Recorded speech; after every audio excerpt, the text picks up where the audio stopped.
supervised by the MEC for Local Government and Traditional Affairs and the NCOP Select Committee for COCTA. The political interference of the mayor cannot be tolerated any longer, and he must be dismissed by his party.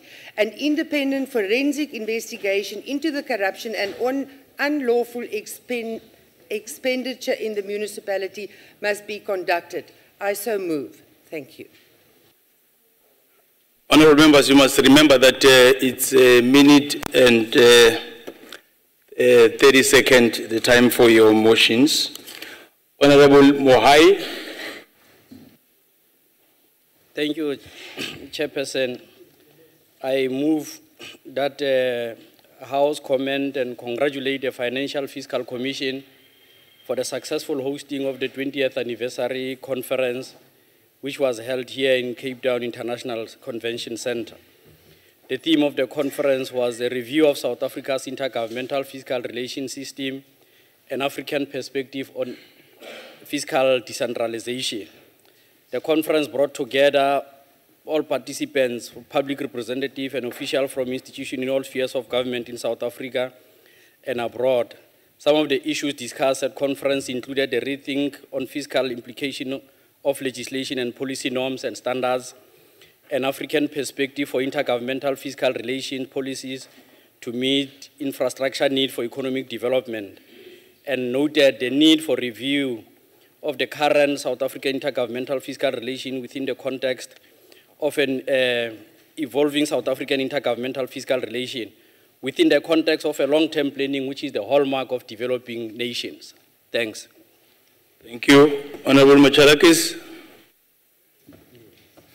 Thank you, Honourable Chairperson. Honourable Chairperson, on behalf of the Democratic Alliance, I hereby wish to move a motion with notice that at the next sitting of Council, it notes that raw sewage from the waste management plant in Brandfort in the Free State is contaminating fresh water streams in the area. Further notes that the ANC-run municipality's failure to rectify the issues threatens the lives of both citizens and animals in the area, and thirdly calls upon the Free State Provincial Government to take the water crisis in the province seriously and to intervene to prevent the further contamination of our fresh water resources. I so move. Honourable Mokoela. Honourable Mokoela.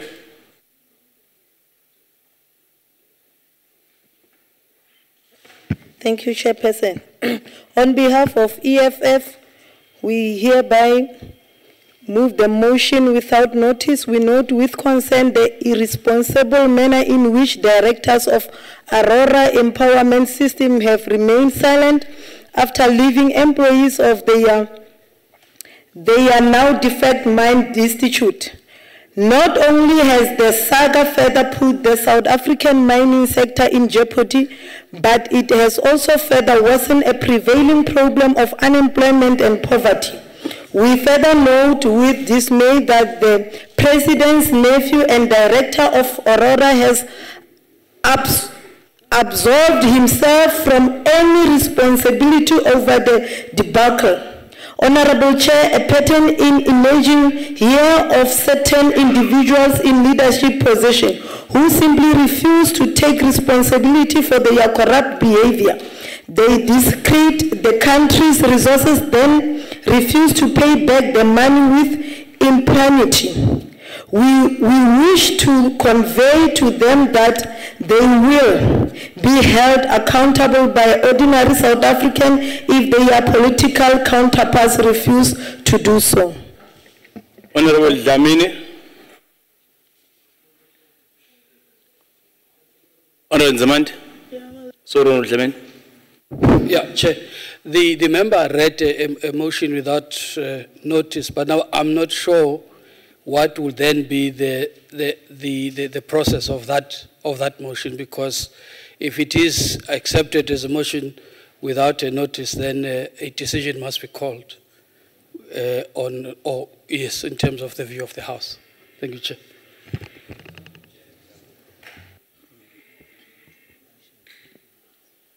Honourable members, we are still dealing with a notice of motion. We haven't yet come to motion without a notice. Honourable Dlamini. Thank you very much, Honorable Chair. I hereby give notice that in the next sitting of Council, I shall move that Council debates increasing problem of child trafficking in Africa and the world.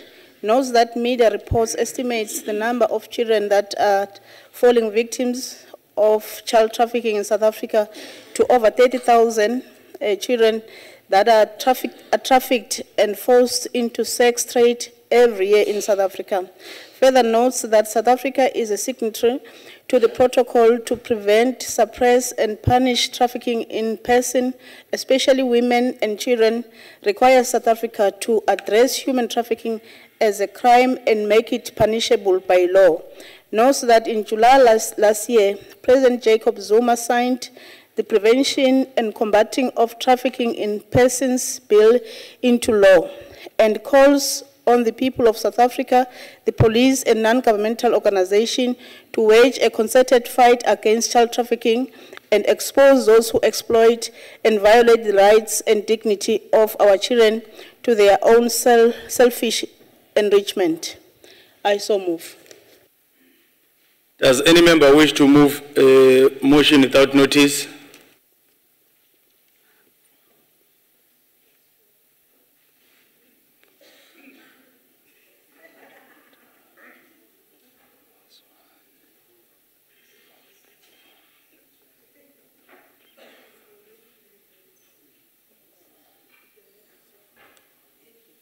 Honorable Chief Whip.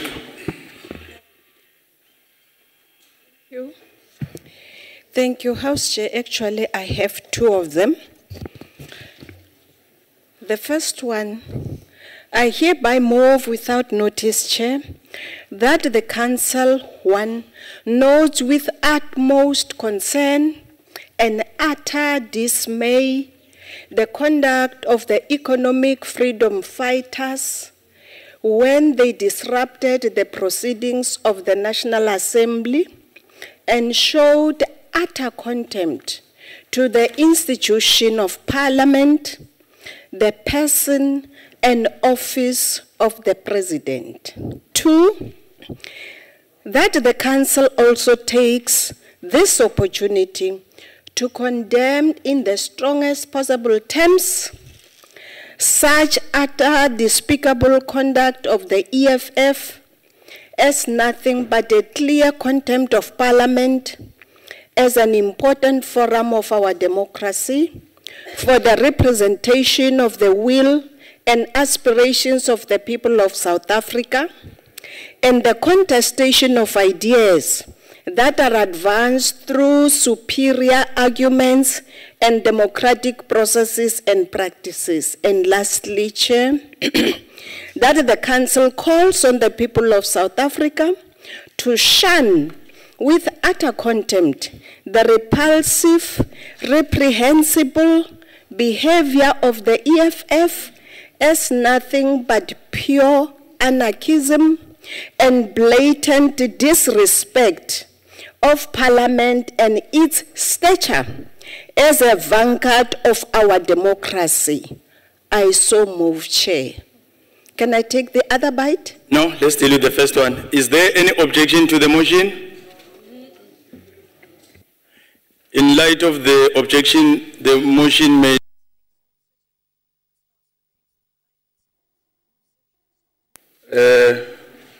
Honorable Mutara.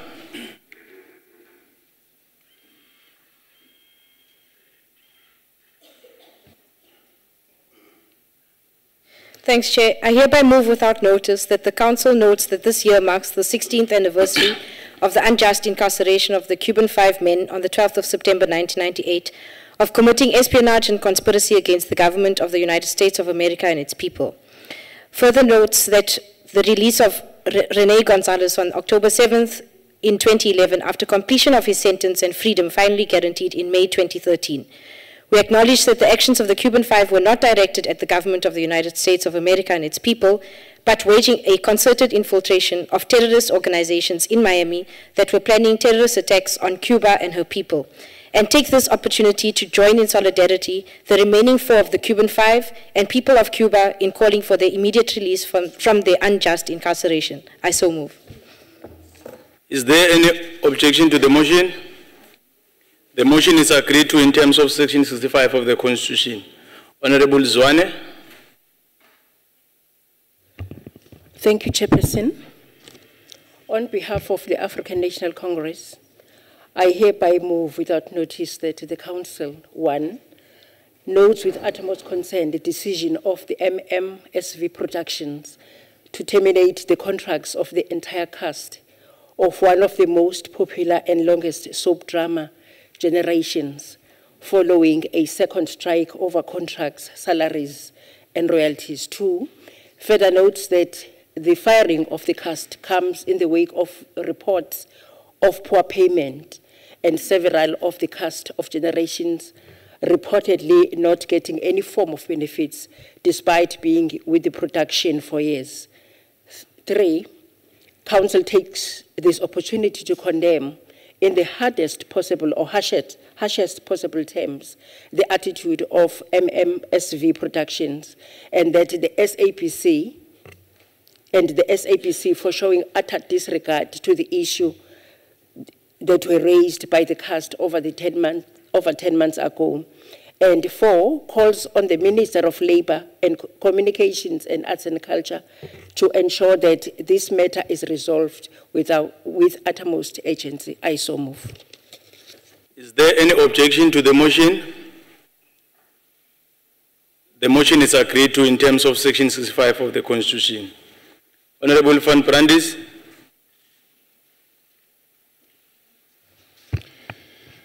Honourable Chairperson, on behalf of the Democratic Alliance, I hereby wish to move a motion without notice that the Council congratulates the 29 out of 30 Western Cape municipalities for their clean or unqualified audits.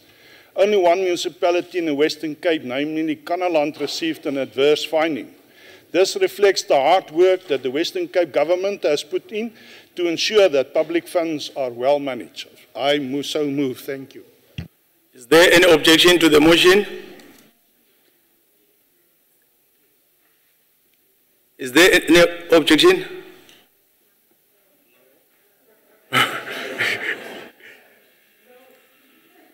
Is there any objection to the motion? No. In light of the objection, the motion may not be proceeded with. The motion without notice will now become notice of a motion. Honorable De Pierre. Honourable Chairperson, I move a motion without notice that the Council note during a South African first, a groundbreaking dental procedure was performed at Kimberley Hospital. 2 patients received titanium mandible implants created by 3D printing technology. This procedure paved the way, improving the lives of more than 500 Northern Cape patients diagnosed with head and neck cancer each year. The implants is to fix the facial contour and restore normal function and appearance. This operation is the first for South Africa and the second globally performed. This was performed in Kimberley.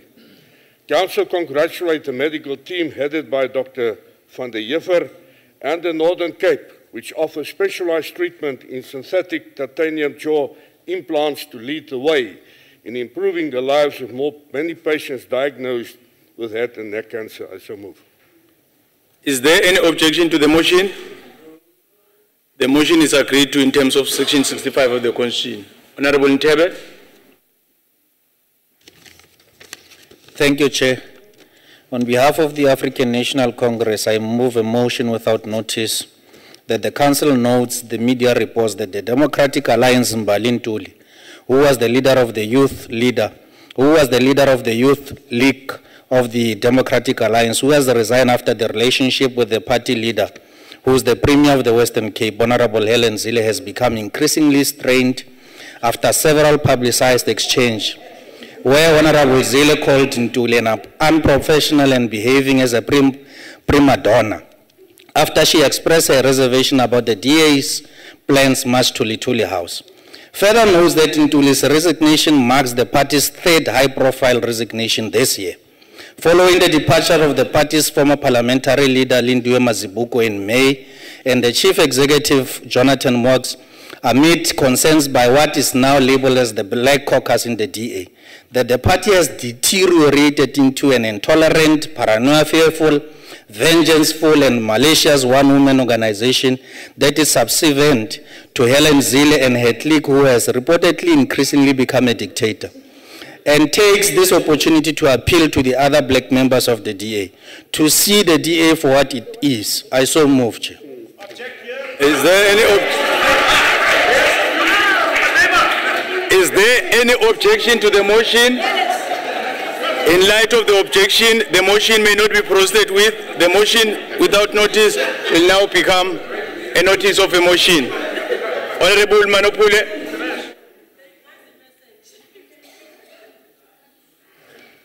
I hereby move without notice that the Council notes what almost concern the disparaging and the utterly misguided remarks made by the leader of the Economic Freedom Fighters, Honorable Julius Malema, that black police officers do not know the law and their work, and takes this opportunity to condemn in the harshest possible terms in disparaging comments of the EFF leader as insult to entire police service and attempt to perpetuate the decoration stereotypes that they are only ignorant but also insulting our people. I so move. Is there any objection to the motion? In light of the objection, the motion may not be proceeded with. The motion without notice will now become motion of notice. Honorable Smith. Thank you, Honorable Chairperson. Honorable Chairperson, on behalf of the Democratic Alliance, I hereby wish to move without notice that the Council notes that on Thursday, the 20th of August 2014, the SPCA Percy 5 had to intervene on the farm of Mr. Andrew Dipela, the previous municipal manager of Bela Bela local municipality, due to animal neglect. The farm Rietfontein in Modimolle, Limpopo, is a land reform project that is failing. Number 3 is 31 of the original 50 pigs were still alive at arrival, but another 3 of the pigs had to be put down due to its condition. This neglect took place since March this year, when the first complaint were received, and the SPCA visited multiple times since then with no improvement. The Select Committee on Land and Resources need to do an oversight visit at the farm and report back on the reasons for this type of neglect. I so move. Is there any objection to the motion? In light of the objection, the motion may not proceed with. The motion without notice will now become notice of a motion. Honorable members, we now come to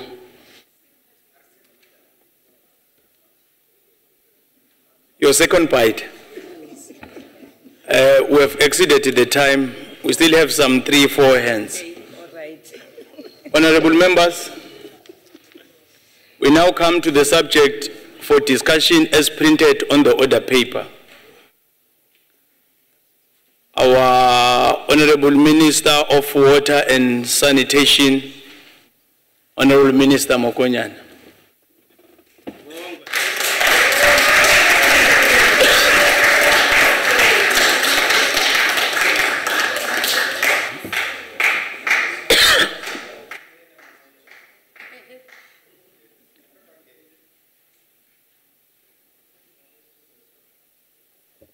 Okay. Thank you very much, Honorable Chairperson of the National Council of Provinces, Chairperson of the Select Committee, members of the National Council of Provinces, fellow South Africans. We are here today to deliberate on a very critical matter of water and sanitation, but with particular emphasis on the bucket eradication program. This is an issue that strikes at the very heart of humanity, much more so at the right of all of us to access safe water supply and dignified sanitation. as the servants of our people who are truly enjoined by the Bill of Rights that dictates that, and I quote, everyone has inherent dignity and the right to have their dignity respected and protected, close quote. It continues to further say that, and I quote, everyone has a right to an environment that is not harmful to their health or well-being, and to have the environment protected for the benefit of present and future generations, close quote. In this regard, we all are expected to work together and ensure that is contained in the Bill of Rights is continuously executed through the work that we do on a day-to-day basis. We therefore recognize the mandate that is before us and the dictates of the directive by His Excellency President Jacob Zuma to establish a new Department of Water and Sanitation. With the lessons learned from the diagnostic report, it is very evident that we'll only manage the water and sanitation if this is managed in an integrated way, working together with our entities and in cooperation with the provinces and municipalities. Through this integrated approach, we'll effectively be able to make an impression on this issue, particularly to reduce, and as a first prize, to do away with unhealthy and undignified sanitation interventions. The legislative review, which will culminate in a single act dealing with both water and sanitation, will ensure a seamless approach to service delivery. We must, however, never overlook that in the final instance, the responsibility for delivery rests with local government. Honorable Chairperson, members of the NCOP, besides the fact that, as we reported during the budget review in this House a short while ago, the proclamation releasing the sanitation function to the department has now been signed by the President, and that the whole process will be finalized by the 26th of September 2014, thus allowing the department access to the budget for sanitation. Our work cannot wait till then.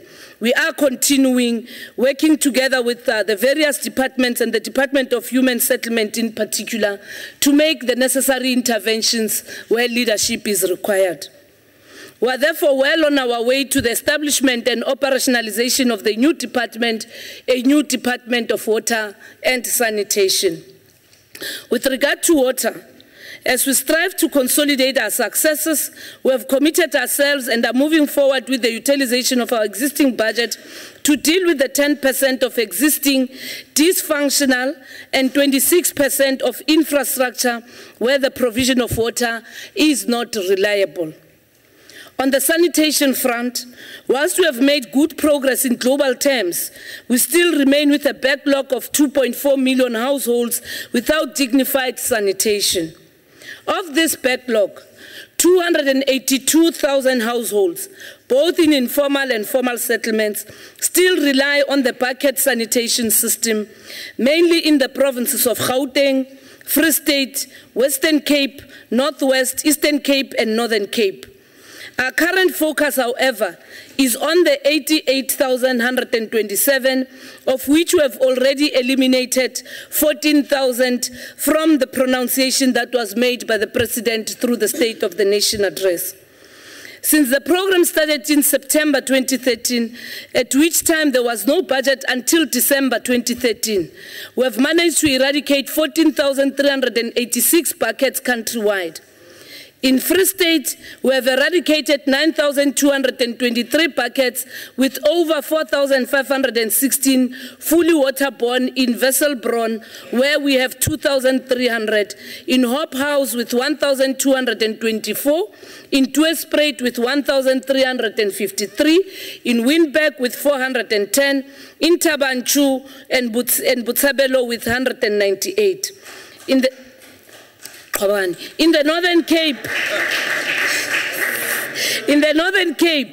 1,328 buckets were replaced with waterborne sanitation at Sol Plaatje, the Promised Land and Freedom Park at 671. In Gasekhonyane, 500, in Tsantsabane with 100, Dikgatlong 37, Renosterberg 20. In the In the Eastern Cape, 681 buckets eradicated and replaced with waterborne systems in Jokabi at 543, Makana at 121, and may I dare say, Chairperson, we also share the same frustrations and anxieties on the state of the Makana municipality. But we do believe that the solution is not the dismissal of the mayor. It's about building capacity and making sure that there's proper systems there. At a political level, it is the responsibility of political parties to sort that out. Let's sort the systems and not deal with the politics.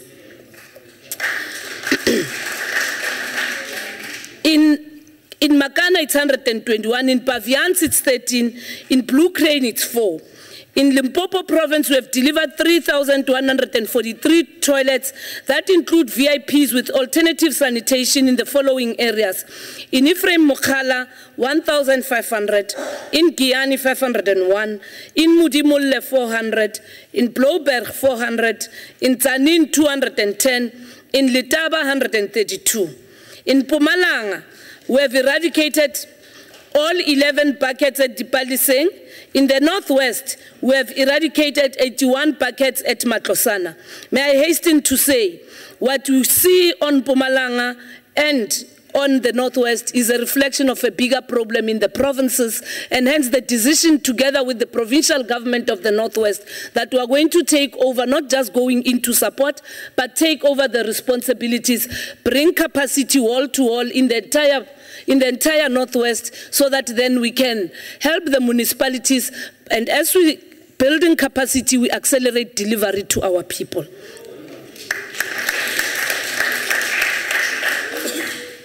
We recognize the fact that the issues leading to the lag in the delivery of these basic yet essential services have to a large extent been as a result of poor leadership, a lack of effective operations and maintenance, inadequate budget allocation, inappropriate procurement, the lack of norms and standards, and a tendency to focus on new infrastructure whilst not looking after our existing and aging infrastructure. My own anecdote, Chairperson, is that albeit Madiba being as old as he was before he passed on, we all knew that he was a very handsome and a charming man because he looked after himself.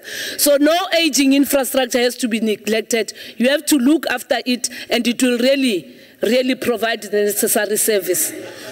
So we can't only look at the new, we must also look at the old, so that then it can carry us forward as we make the necessary interventions. I don't know about the charming. With regard to our sanitation systems, the 2013 Green Drop report indicates that apart from Gauteng, KwaZulu-Natal, and the Western Cape, the wastewater systems in the other provinces are very poorly managed. They lack routine operation and maintenance, and consequently discharge poor quality effluent back into our rivers and streams. This cannot be allowed to continue unabated until we reach a point where we have more bloom-off type incidents with the loss of life due to pollution incidents. This requires leadership, this requires consequence management, and this requires a better way of monitoring procurement from the service providers, and not collusion between those who appoint and those who implement. I strongly, together with the department, support the actions and the directive, Honorable Chair, of the Minister of Cooperative Governance and Traditional Affairs that requires that all municipalities must set aside at least 10% of their budgets for operation and maintenance activities. Furthermore, with regard to funding, we'll continue to engage with National Treasury to gain maximum advantage out of the initiative by the Minister of Finance to review the current grant regime. It is recognized that we need to firstly crowd in and consolidate the current proliferation of grants targeted at local government and have a single water and sanitation grant. And secondly, to review the grant conditions to ensure that the conditions are able to support, improve, and provide speedy service delivery without compromising accountability. This is absolutely necessary because at the moment, there are 6 significant grant programs that support water and sanitation delivery. However, in some instances, those grants are used to pay salaries, just as we saw in Mopani, in Ngakamudiri, and in many of our municipalities. There has to be consequences. When the grants are released, they must be for service. We can't be nice to anybody at the expense of the life of our own people.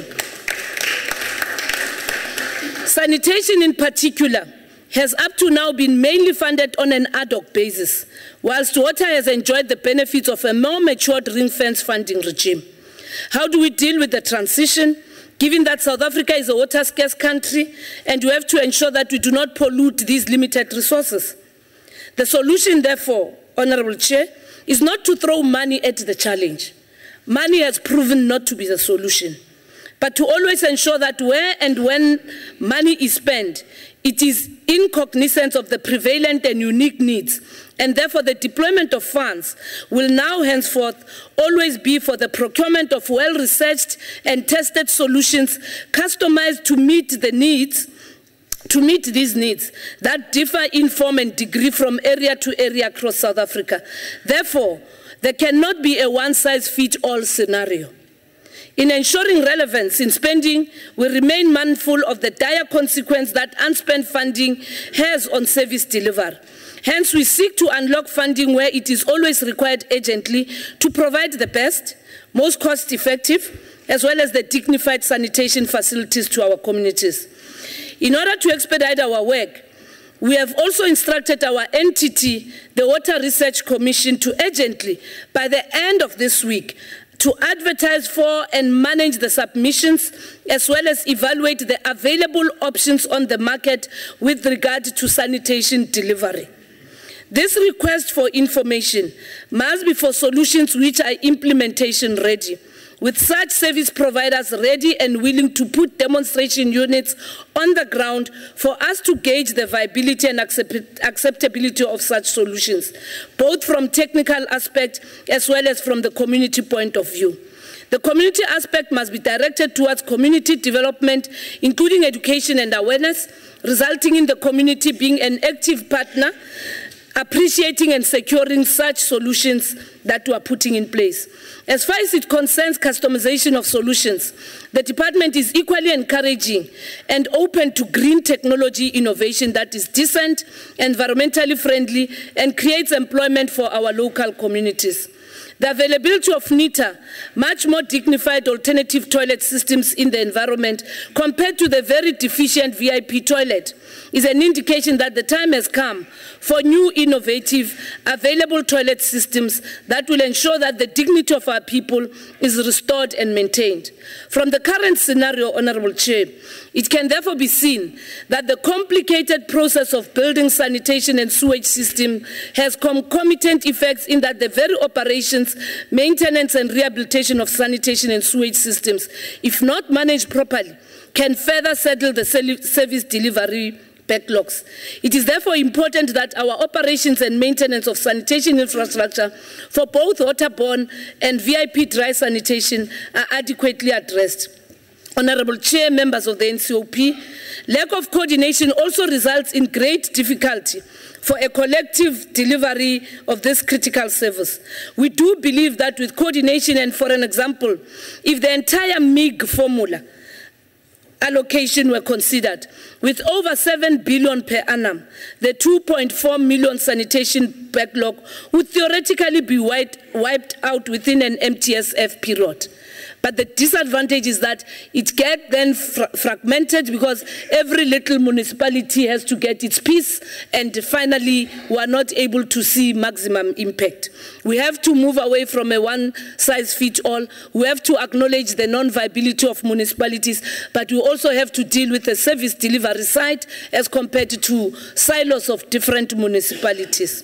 For this to happen, National Cabinet would have to take a decision that will ensure that National Treasury ring-fence these allocations as conditional grants. And this is what we are pursuing together with Minister Pravin Gordhan and Minister Lindiwe Sisulu in ensuring that we do minimize the misuse of these grants, but we direct them to where there is a need, and also we bring in capacity and the role that provinces have to play.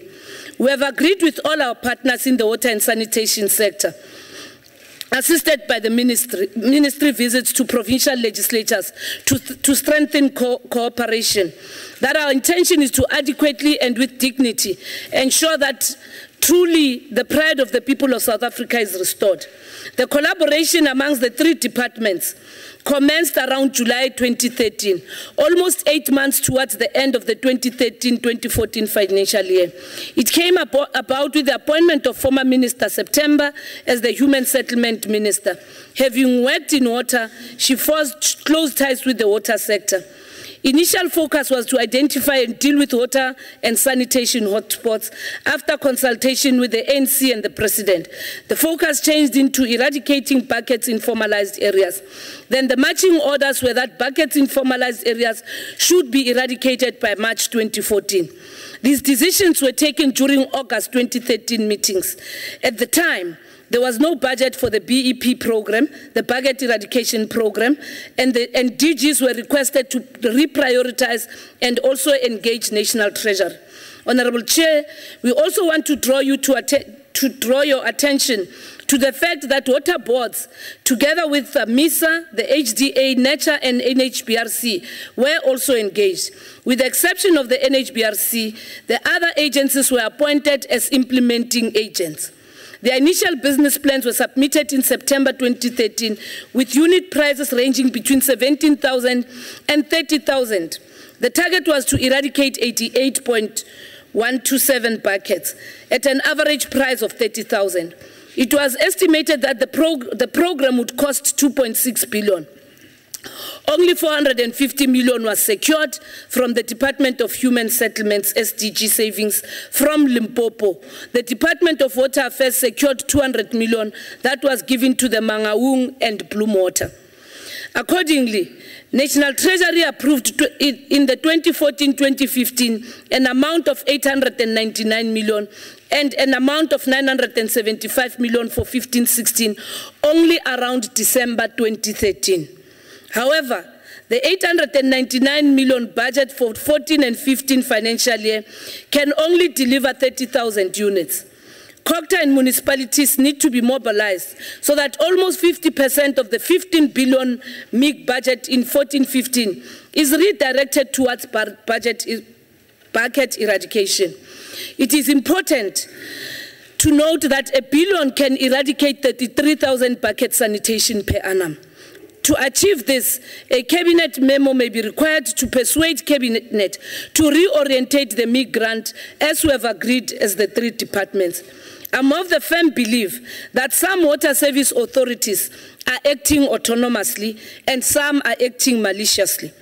Therefore, as the Minister of the Department of Water and Sanitation, I am to review the assignment of water services functions or retain authority to take over the program implementation of sanitation for the people of South Africa. Consultation has been ongoing with organized local government, but also what has come out of the National Development Plan actually speaks about centralized planning, ensuring that there's a seamless delivery of these basic services, and therefore it can't be business as usual. We have to accelerate the interventions in these areas. In the current year, the department has 113 million rural infrastructure grant split into different categories as direct grant as well as indirect grant.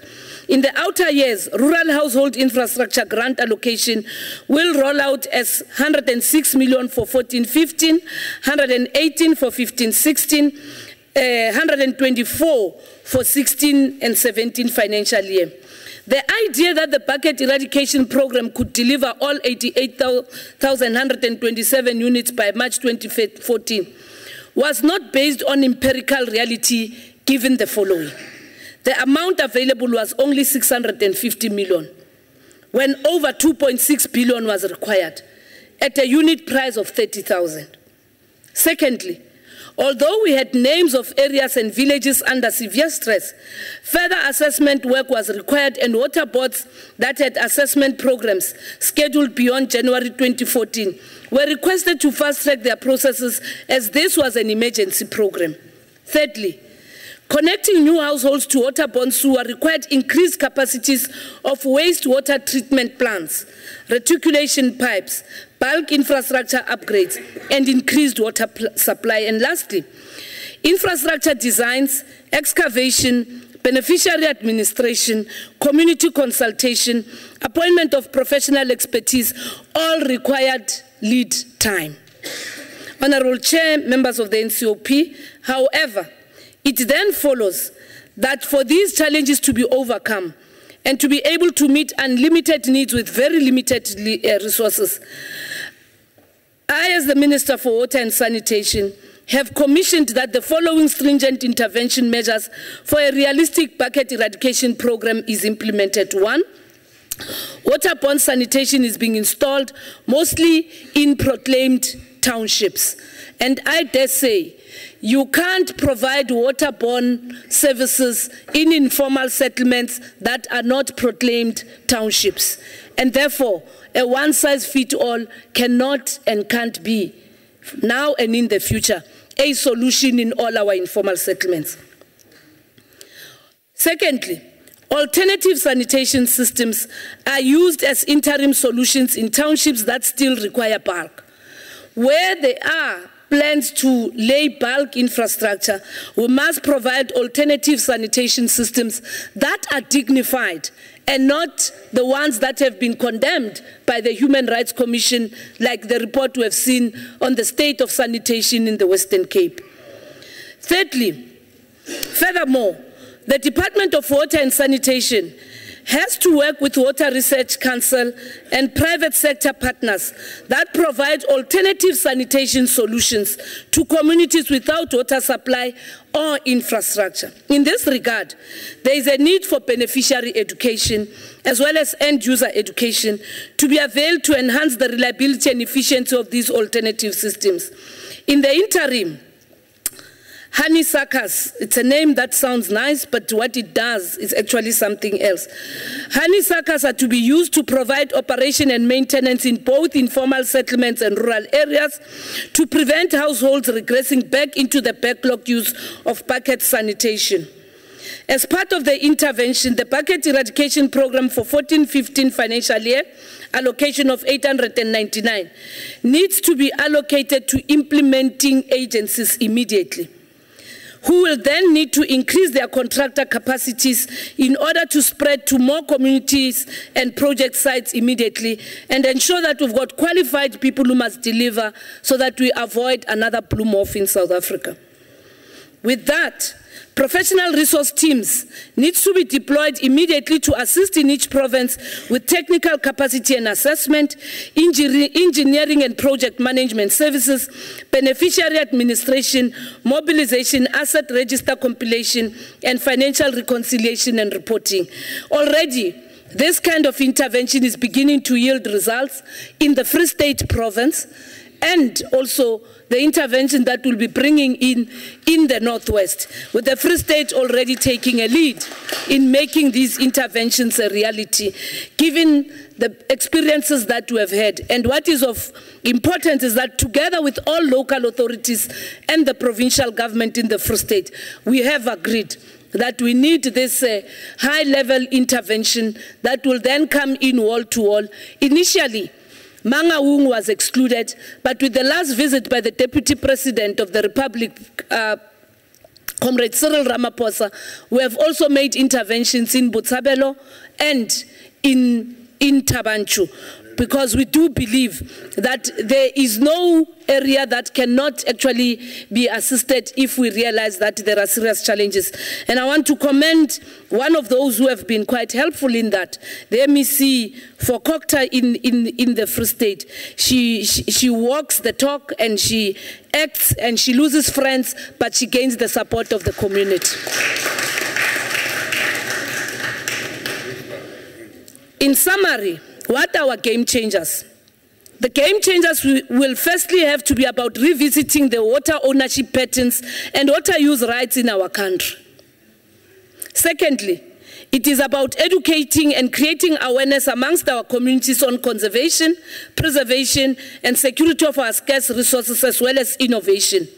Furthermore, the game changers will have to harmonize the roles and responsibilities of institutions and all spheres of government in the best interest of the end user, both individually and collectively. We can achieve this, honorable members, only if we put communities first in what we do and demonstrate that it is business unusual. We can't continue with tough battles. We can't continue with buddy-buddy relationships. We can't promote black economic empowerment at the expense of quality service delivery. It is actually an indictment. We can't also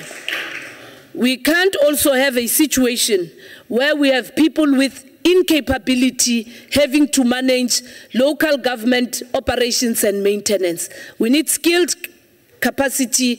We need men and women who also have the heart to direct the resources where it matters most, as compared to them paying salaries, issuing tenders on things that are not required, and we continue to see a situation like Bloemhof. Ordinarily, water is life, sanitation is dignity, but it has been an indictment on us that 3 infants had to die because of contaminated water due to undignified sanitation programs. It can't be business as usual.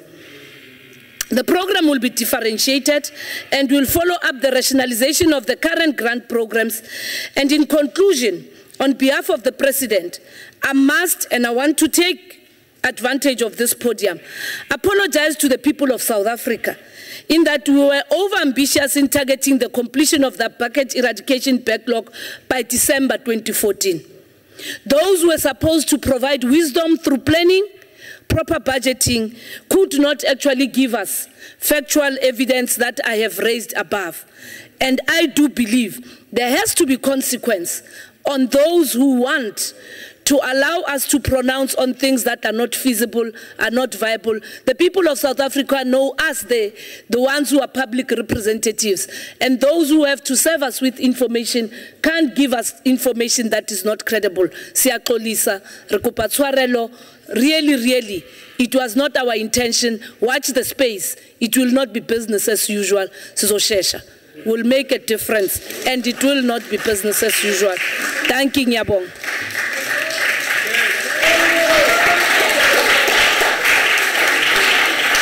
Thank you, Minister. Honorable Dlamini.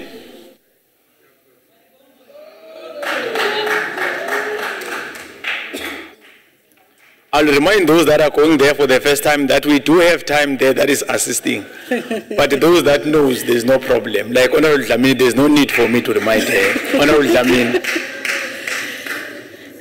Thank you very much, Honorable Chairperson, Deputy Chair, Honorable Minister, and the Deputy Ministers, House Chairpersons, Honorable Members, MECs in our midst, if present, Special Delegates Salga, and our guests. Good afternoon, Sanbonani. Angala Ngakuta Chairperson. You can't be a lawmaker and be a lawbreaker. Especially in this house, we are pleading with you, Chair. Let's make sure that it doesn't happen. Siyakuta kakhulu. But most of the technical and administrative issues, I will take another direction. Honorable Chairperson, allow me to start this important debate under the theme, moving with utmost speed to provide water to our people and eliminate the bucket system. It's a matter of life and death. That is why it is seen as if we're not doing enough. I know that we have done our utmost best as government, but because the issues of water is an issue on women, primarily in the women who manage water in the households. It is women who tend to crops. It is women who have the main responsibility for raising children. Lack of access to water substantially increase the burden. Sanitation for women is an issue of dignity. As the minister was saying, they don't have to wait for the sunset to go and help themselves or live with bucket that has not been attended to in their houses. We want to say, siyabonga kakhulu ku-government wethu lobonile ukuthi they take care of their responsibility under difficult circumstances without failure. I was so disappointed, Honorable Chair, during the debate of women, when one of our honorable members from the NCOP representing the Democratic Alliance, Honorable Masondo, when she was saluting you, ngubani okhululile uyasuka lapho uyobonga labanye bomake longabantu ngisibabuya kuphi, because you were told to do so and you are afraid ukuthi to tell the truth ngoba ucabanga ukuthi batokuxosha emsebenzini labanye babo bangene nge-interview. If you say something else, you ukhohlwe labo make labakhululile labente ukuthi ube lapha namuhla labantu lobabongayo namuhla were not there to liberate you. I was so disappointed, I must say. As said earlier that the issue of water and sanitation is a matter of life and death. Other things you can duck and dive, but these two you cannot.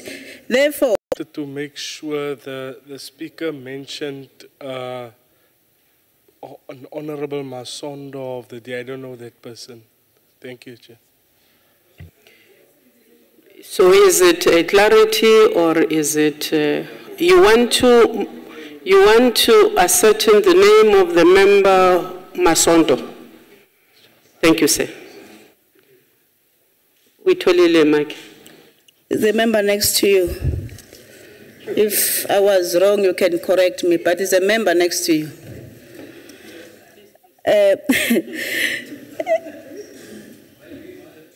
As said earlier, Honorable Chair, that for water, for whatever reasons, it is an impossible choice to take. It must be done. It must be provided. Thanks to this democratic government, led by the ANC, providing water, even your own cattle or sheep, you do provide water. But itina besikhohlakele. Siyabonga uhulumende wethu ukuthi as provide ngemandi child and maternal mortality,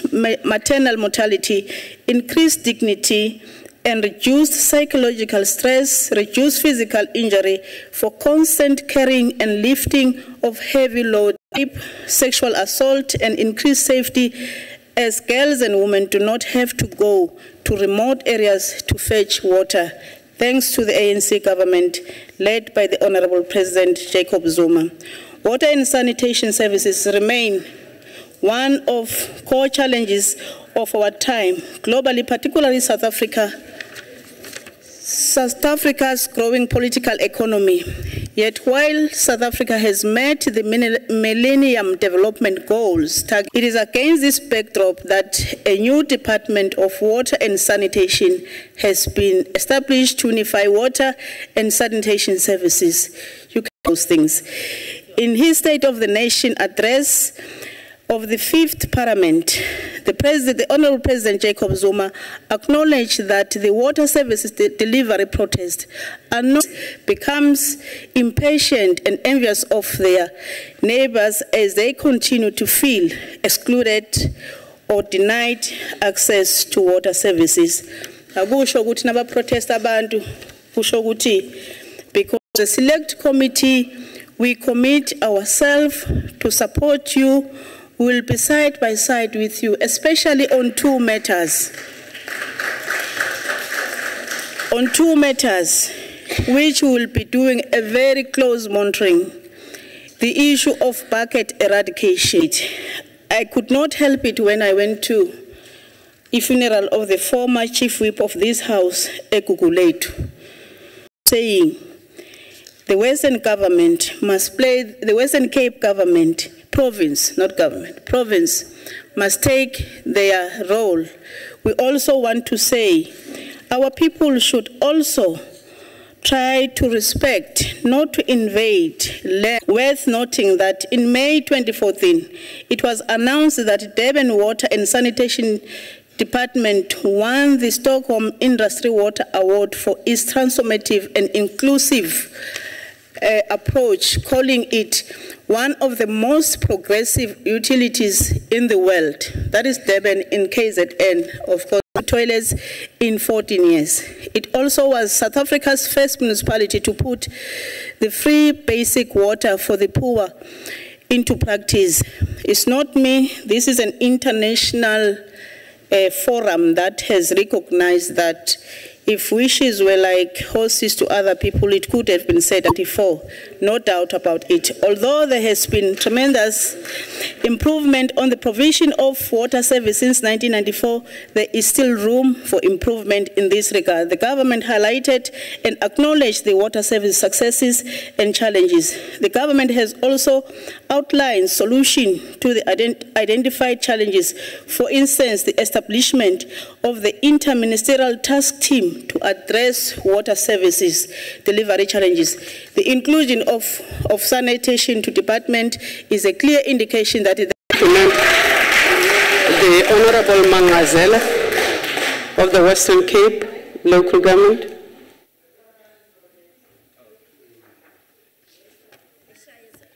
Enkosi Sihlalo, umphathiswa osekela mphathiswa, honorable members. Sihlalo has to live in a situation where they use a bucket system. And others help themselves in bushes. It doesn't matter which province it is. We need to deal with it, and the minister is spot on. Let us eradicate bucket system. We are fully behind you, Minister, and the Western Cape supports you in that. I stand here humbled to represent the most beautiful province in the of the Western Cape. And I say here without fear of contradiction, as the 2011 National Census was the first unbiased national report to acknowledge the excellent status of services provided by the Western Cape government to the people of this province. According to the results of the census, 99.1% of the Western Cape residents have access to piped water. 89.6% have access to full flush toilets.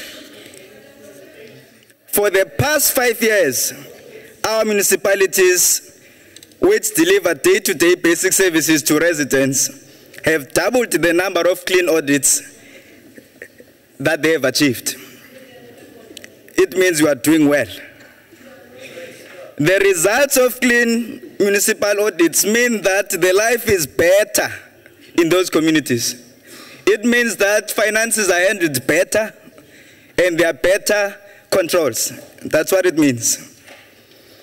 That in turn increases the ability of these municipalities to deliver services to those, that is 2012-2013.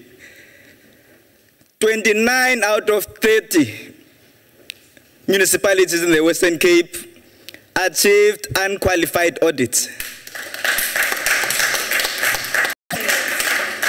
And as revealed late last year, each of the Western Cape government's 14 departments achieved an unqualified audit. Furthermore, in the management performance assessment tool, this is not me, it's not the DA saying it, is the president of the country. We appreciate that. This is what we want, an unbiased way of telling the truth. Strategy, it's number one. And on monitoring and evaluation, they say, no, education, number one. On monitoring and evaluation, they say on human resources, number one. Second in line to this, Mpumalanga, I think you've done well after us, Mpumalanga. With an average of 7.5%, siyabangoma ngibabanye basezantsi, Eastern Cape, the Northwest, Sihlalo le ndawo yakho suka kuyo, zipha ezantsi ekugqibeleni. Suzantandan Rights Commission, what they released purportedly to be an authentic report on the sanitation and standards of to achieve, because you mst protect human rights of everyone. On the same day where they were saying the city of Cape Town is worse off, we are not performing, that same day the Minister of Human Settlements, Sumamuli Ndwesisu, can put full flash system. Yes. Now you come with human rights, what they call themselves, Human Rights Commission. They come and play party politics. Even the minister here is saying, don't play politics. We're talking about the lives of people here. Better services for everybody. Oh, thank you very much, Chair. Just two issues. One is a point of relevance insofar as the rules are concerned. I think that the member is irrelevant to the subject matter for discussion insofar as the issues that he has raised. And secondly, the member is using a platform of parliament to attack a Chapter 9 institution, the Human Rights Commission.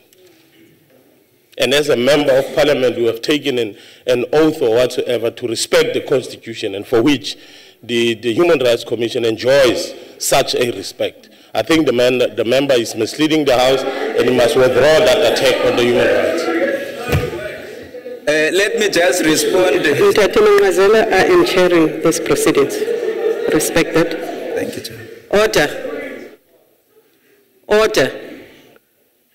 There are 2 points. Is sometimes that we need as this House to be a little bit lenient and to allow especially the delegates from the provinces the latitude to raise the matters, one of their provinces, and any other issue which would then bring true the provision that says that the provinces must use. There you draw your examples, you keep to the topic. So I would want you to do that. On the second point of order, you actually go to the extent of referring to, they call themselves the Human Rights Commission. I think to actually drag them down. Say what you have to say, but be circumstanced. Thank you, Chairperson. I would like to refer the member to the report that the Human Rights Commission released, which is highly political. And I want to say what their mandate is, that they are there to support our democracy and not to undermine elected governments and their electorate. But I said the ruling was precautionary. Does not mean that you must abuse the chair. Please go on to the rest of your speech and leave the discussion on the rightness, on the wrongness. If you have other issues on the Human Rights Commission, refer the Commission report and your complaints to the relevant bodies. Use the processes that you have at your disposal as a public representative. Please go on these issues that they've highlighted. There are issues in terms of the nature of engagements that we have seen by some organizations in cahoots with the ANC in the Western Cape. The Social Justice Coalition, which misrepresents information in order to secure certain of their that has endorsed the ANC just 2 days before the elections, in undermining the program that the minister was raising here. So I just want to raise it here that whilst we are trying to bring services to all communities, there are those who keep disrupting service in poor communities. Even last week we had a problem where some people go in communities in the pretense that they are just ordinary members of the communities and ban trains. As we speak in Kailicha, there are no trains and the community is in dire crisis. And if you look at the system of services, Honorable Member, not just water and sanitation. Honorable Member on the podium, there is a way we run this House. If we say to you there is a point of order, we expect you to keep quiet and to allow the point of order. Not trains. If he talks train, he must relate it to water and sanitation. That's what I did with women's people. I relate it to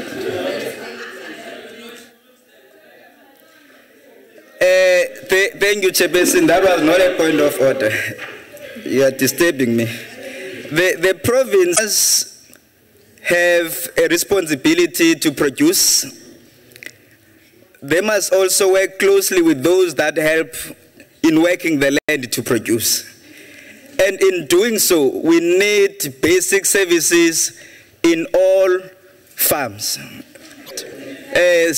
Sanitation, and those are things that are on the top of our agenda as the government of the Western Cape.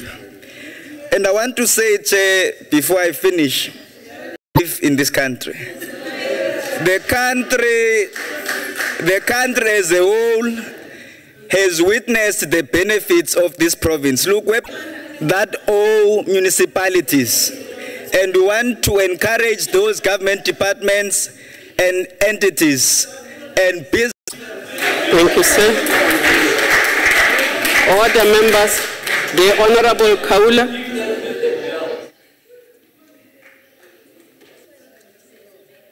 Honorable Minister, let me start by appreciating your approach to the way you have spoken, Honorable Minister, charting the way forward, that you want to see things done in your department.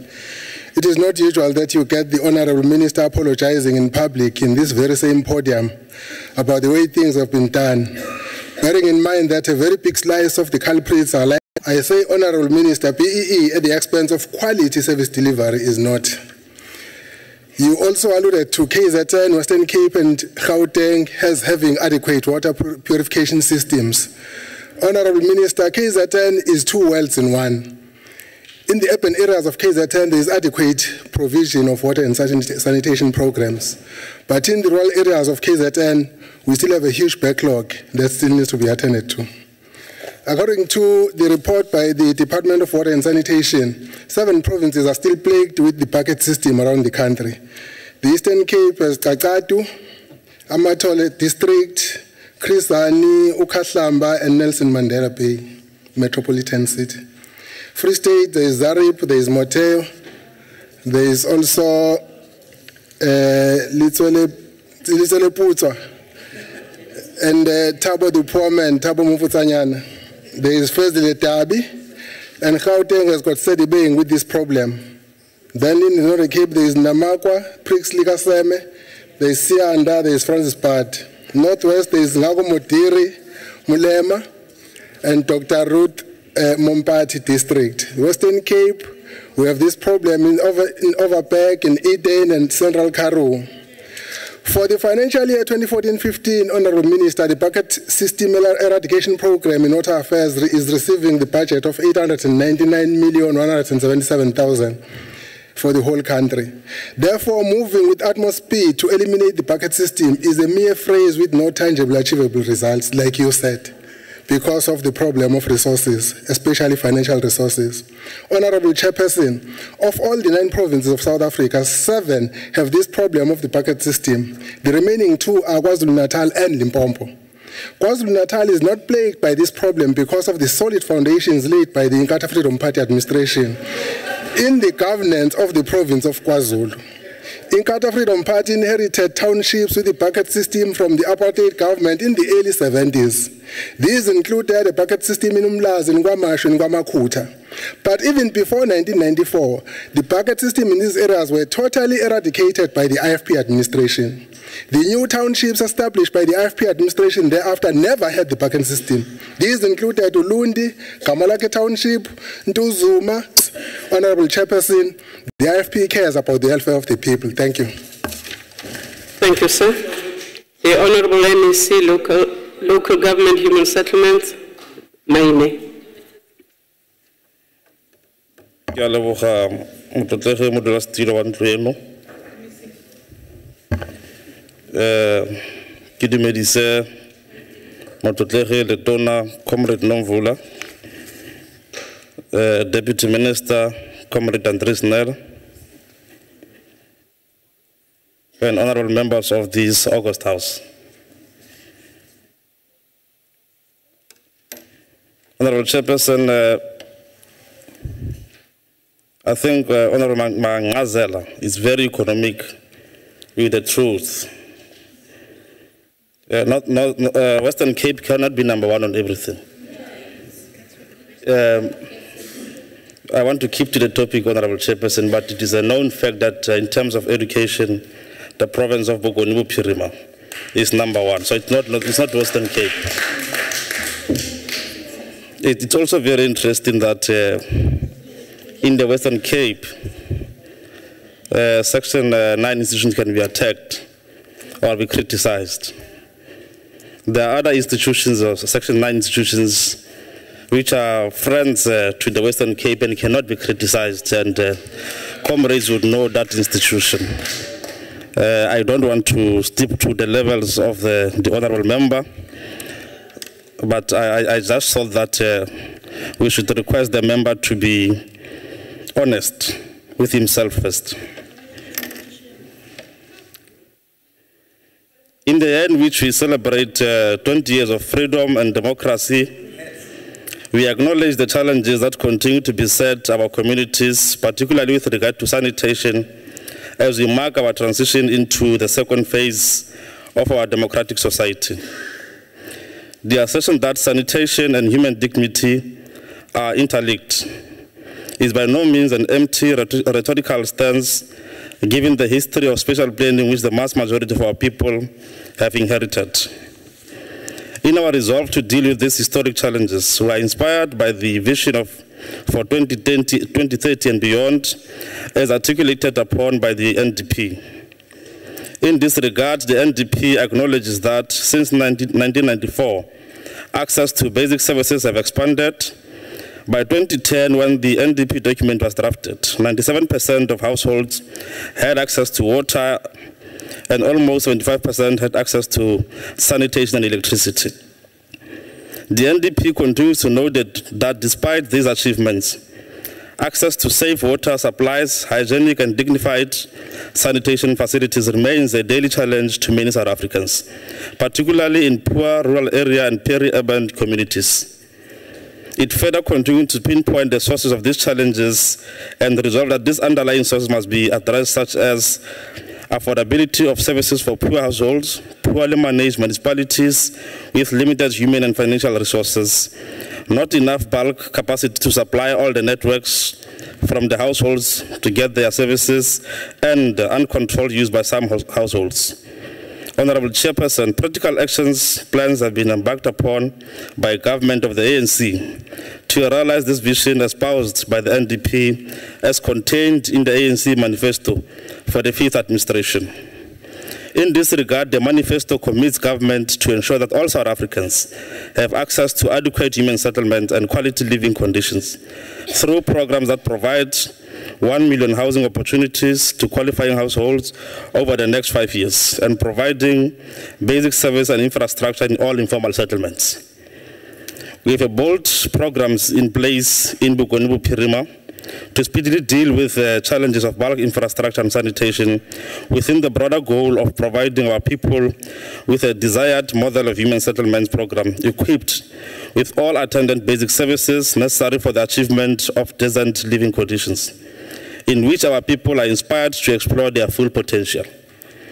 It is against this vision that the 5th administration in Bokonibu-Pirima has seen the need to streamline the functions of human settlements and local government into one reconfigured department.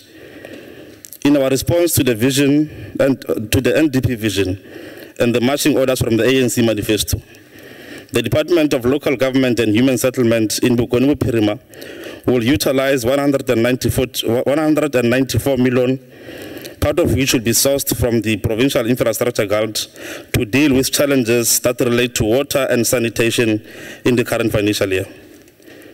Projects that will benefit through sanitation intervention includes rural sanitation in Madibe local municipality, both-scale feasibility study, Makwasi town sewer reticulation, and decommissioning of septic tanks in Makwasi Hills local municipality, Christian and Bloemhof sewer reticulation, decommissioning of septic tanks and Bloemhof Extension 10, rural sanitation in Lukwatema local municipality. Sewer reticulation network in the Rahil Extension 8 in Gedlen Rivier local municipality, and rural sanitation in Kagisan Molopo local municipality. In 2006, we eradicated as a province all the bucket systems that we found prior to 1994. The development of informal settlement has posed the province with a new challenge of bucket toilets, which were prevalent at Naledi and Mamusa local municipalities. And the province has since made its task to eradicate them from 2006. The only challenge we are currently facing with regard to bucket system is informal settlement. In this regard, 14,000 VIP toilets have already been built in these communities. We further aim to totally eradicate the remaining bucket system in Mamusa and Naledi local municipalities, as well as identified informal settlements, through the rolling out of our human settlement program. Honorable Chair, we align ourselves with the view from the NDP that most of these challenges that manifest themselves as bulk infrastructure challenges are not necessarily inspired by absence of budget, but to a large extent emanate from capacity challenges in some of our municipalities. As part of this ill that has the potential to undermine our intervention efforts as we seek to speedily provide sanitation to our people and eliminate the bucket system, we are going to intervene in municipalities with regard to enhancing capacity to manage these programs. Part of this support to municipalities in terms of capacitating them to manage their bulk infrastructure provision will be the skills audit carried out across all municipalities in our province. We will primarily target critical technical skills posts, such as those of municipal managers, CFOs, and Section 57 managers, ensuring that the right people are employed in the right positions. We are moreover driven to action by the philosophical construct of some track, some work, which is our embraced outlook on governance in our province. Honorable Chairperson, some track, some work philosophy, which calls for rebranding, repositioning, and renewal of Bukwenbu Pirima, as elaborated upon by the Honorable Premier during his State of the Province address, is a thoroughgoing philosophical construct that can only succeed through popular citizen engagement. It calls on the people of Bukwenbu Pirima not to act in any manner or do anything that harms the good name of our province. It seeks to unleash our collective potential to achieve the greatness which our province deserves and embrace opportunities presented by a new spirit of unity, reconciliation, and healing. Our approach to sanitation challenges and the elimination of bucket systems finds expression within our broader approach to the creation of new towns and new cities underpinned by excellence in our local governance. In our endeavor to achieve this goal, within the spirit of some track, some work, we are going to be resolute in ensuring that those challenged with the task of building the necessary infrastructure for sanitation do comply with the letter and spirit of their contractual obligation. Contractors who are found to be doing substandard work on these projects are going to be blacklisted and, where possible, legally pursued. Where projects are not completed or embarked upon, in contravention to these initial agreements, taxpayers' monies will be recovered. We cannot continue to handle perpetrators with soft gloves when our people are in dire need for decent and dignified sanitation services. Our resolve is that there is no reason why everyone should not play their designated roles correctly in this regard. As we seek a new way of doing things in Bukwenbu Pirima, Tata Mandela continues to inspire us with the 1975 letter he wrote to Mama Winnie Madikizela Mandela, which he wrote from Robben Island, which partly reads that, as I quote, "Difficulties break some men, but make others. No axe is sharp enough to cut the soul of a sinner who keeps on trying, one armed with the hope that he will rise in the end." I thank you. Thank you, sir. The Honorable Khayla. The Honorable Khayla.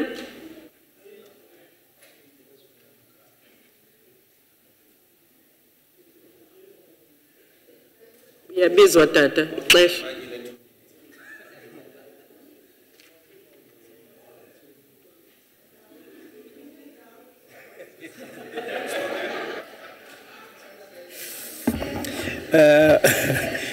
Honorable Chairperson, Honorable Ministers, Honorable Deputy Ministers. The UDM supports attempts by the government to increase the speed at which the restoration of our people's dignity, amongst others, providing quality clean water to the people and quality sanitation, eradication of remaining bucket toilets in our communities. Surely we can't afford to always shift the target on this matter as it borders on the rights of our people. The 2012 fourth quarter Statistics South Africa report, revised in October 2013, released in May 2014, reveals, amongst others, the following important information. Out of 90.8% of South African households with access to piped water in 2012, only 79% of Eastern Cape households enjoyed such access. Although we agree that this is an improvement compared with 56.3% of 2002, this gap affects the most vulnerable, impoverished rural citizens and further exposes them to other opportunistic diseases when the health system is also in a state of collapse. The delayed intervention in this regard has multiple and other social and economic consequences. Nationally, 60.1% of households rated quality of water-related services they received as good. However, this satisfaction rate is lower than the 76.4% recorded in 2005. Residents of Free State, Mpumalanga, Eastern Cape are reported to have been least satisfied with the quality of water. Once again, the poor quality of water is adverse for the social and economic well-being of people, in particular rural citizens of the mentioned provinces. The percentage of households with no toilets or bucket toilets decreased from 12.3% in 2002 to 5.3% in 2012. Households in the Eastern Cape account for 13.4%, Mpumalanga 6.4%, Limpopo 6.3% were reported to be most likely to lack access to toilet facilities or still use bucket toilets. The then Minister of Human Settlement, in her response to Human Rights Commission report on water and sanitation in March 2014, I quote, "As government, we have tirelessly worked in our quest to restore our people's dignity through, amongst other things, bucket eradication program, phase 1 of the BEP, and will see eradication of buckets in 4 formalized townships of the Free State, Eastern Cape, Northern Cape. These provinces have the highest volume of buckets, toilets. Phase 2 will ensure that eradication of buckets in each of South Africa's 9 provinces. These commitments, Madam Chairperson, must at all times guide government commitment to restoration of our people's dignity. At the center of this program is the immediate attention to be given to water and sanitation infrastructure in terms of provision for upgrading of regular maintenance in some instances where you have taps in communities where there is not a drop of water. The current sanitation infrastructure crisis confronting the ordinary citizen of Makana, a local municipality, as well as the reported water infrastructure syndicate in KwaZulu-Natal, must receive an immediate attention and intervention, as they are but just a tip of the iceberg on what may be a greater challenge in attempts to move with speed and provide water and sanitation to the people. This infrastructure improvement maintenance must be designed in such a way that they create jobs for local people, skills development. In most cases, you find that generators are not working, and if these people are trained to maintain these generators, it will benefit our people in employment. Lastly,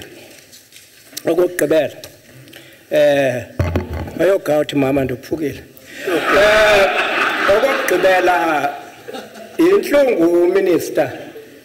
No, ya kule dorobhi kuthiwa ngumthatha KSD. Ufumanisa bana phakathi edorobheni kuvuza amanzi. We're losing water, and this has been happening for years.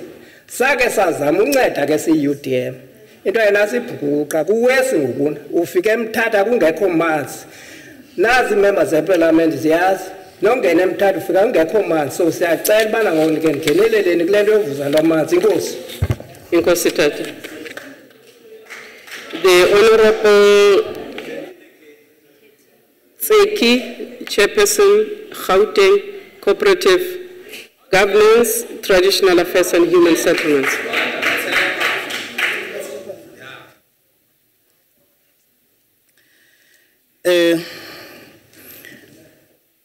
During this month, where our country is honoring the role that Daudi Misana has played to shape our historical future, let me say, human race is a being that discrimination is not a source of nature.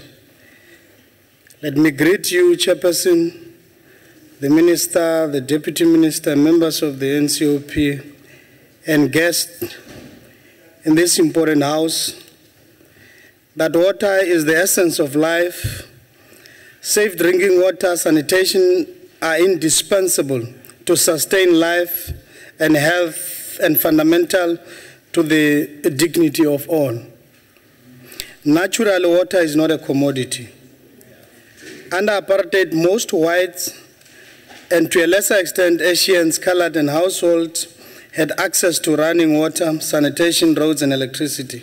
In contrast, the share of African households with these amenities were substantially lower. Racial differences were underscored by where people lived and the unequal access they had to services and infrastructure. This was the central to the apartheid project and to colonialism. Not only were those areas that were set aside to urban settlement for Africans, which means the townships, the countryside, not well provided for in terms of household consumption, but they were also mostly devoid of infrastructure services that could support economic development. The need to overcome the household services backlogs, particularly in the historically African communities, and invest in infrastructure to support equitable and efficient growth has shaped the government's infrastructure provision since 1994. Excuse me. There's a great achievement we have observed in the country today. We are one of the few countries in the world where guarantee the right of basic water through the country's constitutions. We are one of the few countries in the world where the right of sufficient water is enshrined in the Constitution. Our Constitution reads as follows, I quote, "Everyone has the right to access to sufficient food and water." Close quote. It further states that, quote, the state must take reasonable legislative and measures within and available resources to achieve the progressive realization of each of these rights. Close quote. We have almost achieved universal access to water in Gauteng, with only 9%, according to Stats South Africa, have no access to pipe water. So have applied standards beyond those set in the RDP and access to safe and drinkable water. We have maintained high level of service standards for safe and drinkable water, as well as high access to sanitation. Our people has benefited and continues to benefit from the provision of basic water to a certain quantity. Given the general scarcity of water, Gauteng mainly imports its water from outside the province due to its high water demand for its more than 13 million people. Also for the industries, agriculture, and mining activities. We have benefited a lot from the Lesotho Highlands Water Project, one of the largest water infrastructure projects it is in the world. We got well-developed water infrastructure managed through the water boards, which provides water pipelines and distribution from the reservoir to municipality. But there are challenges, Chairperson.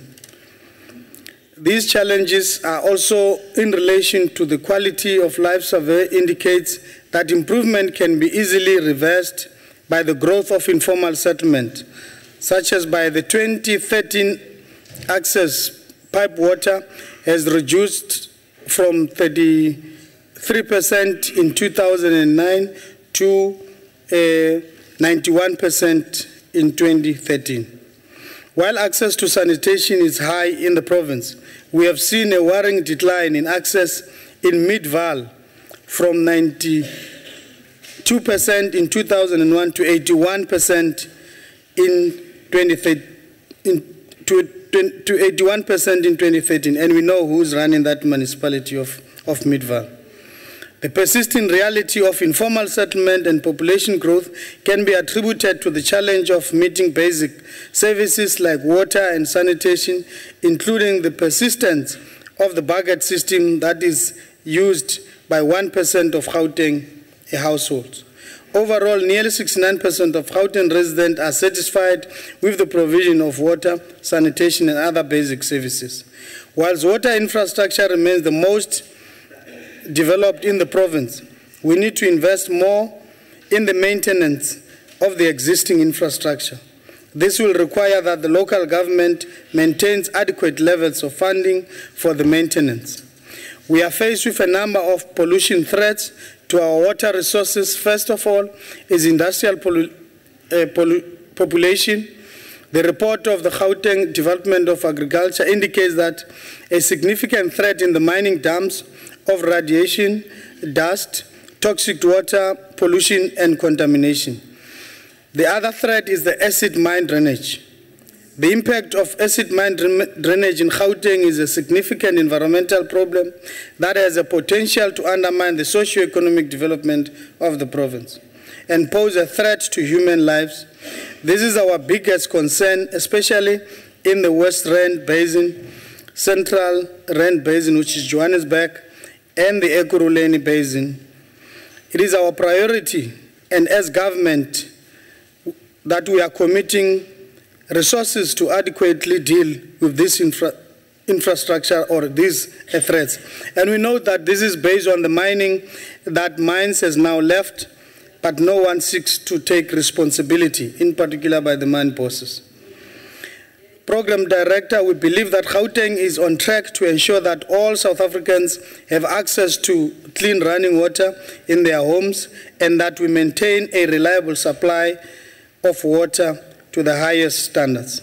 With these few words from Gauteng, we want to say, Ikenzile Nkofu Mtsamastool. You can say, the Honorable Groenewald.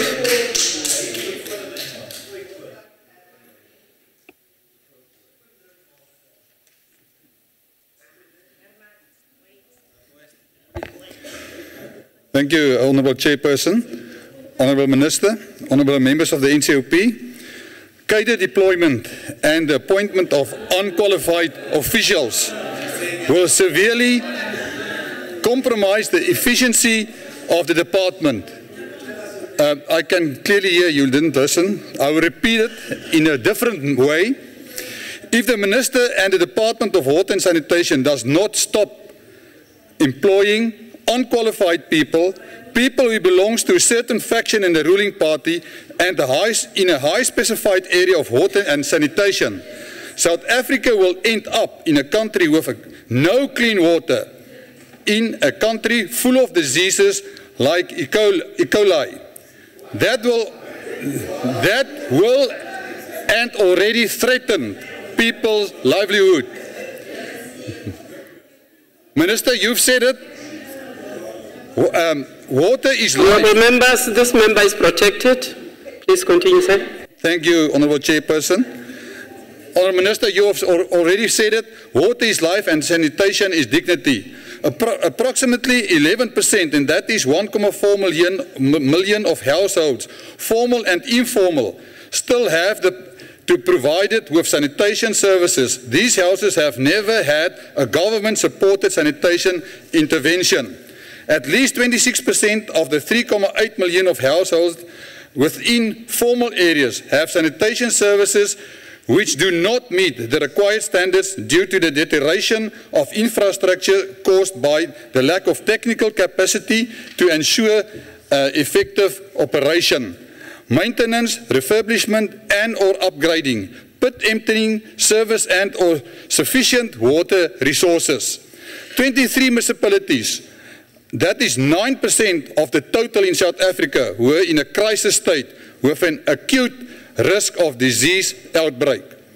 The headline of the Citizen newspaper reads, and I quote, "Water and sanitation crisis caused concern," and that was in last Saturday, the 23rd of August 2014. It reported also, "Youth in the picture filled their buckets with water from a tap after water supply was restored in Boitumelong Township in Bloemhof, Northwest, on the Thursday afternoon, 29th of May 2014. The water was smelly and brown," residents said. More than 200 people were hospitalized with diarrhea in that week in the water-depleted Northwest town, which has seen schools shut down and police and municipal officers left without water. Honourable Minister, blame shifting does not solve the problems faced many South Africans who have to make use of undignified ablution facilities. We need to work together to eradicate the use of bucket, pit and open toilets.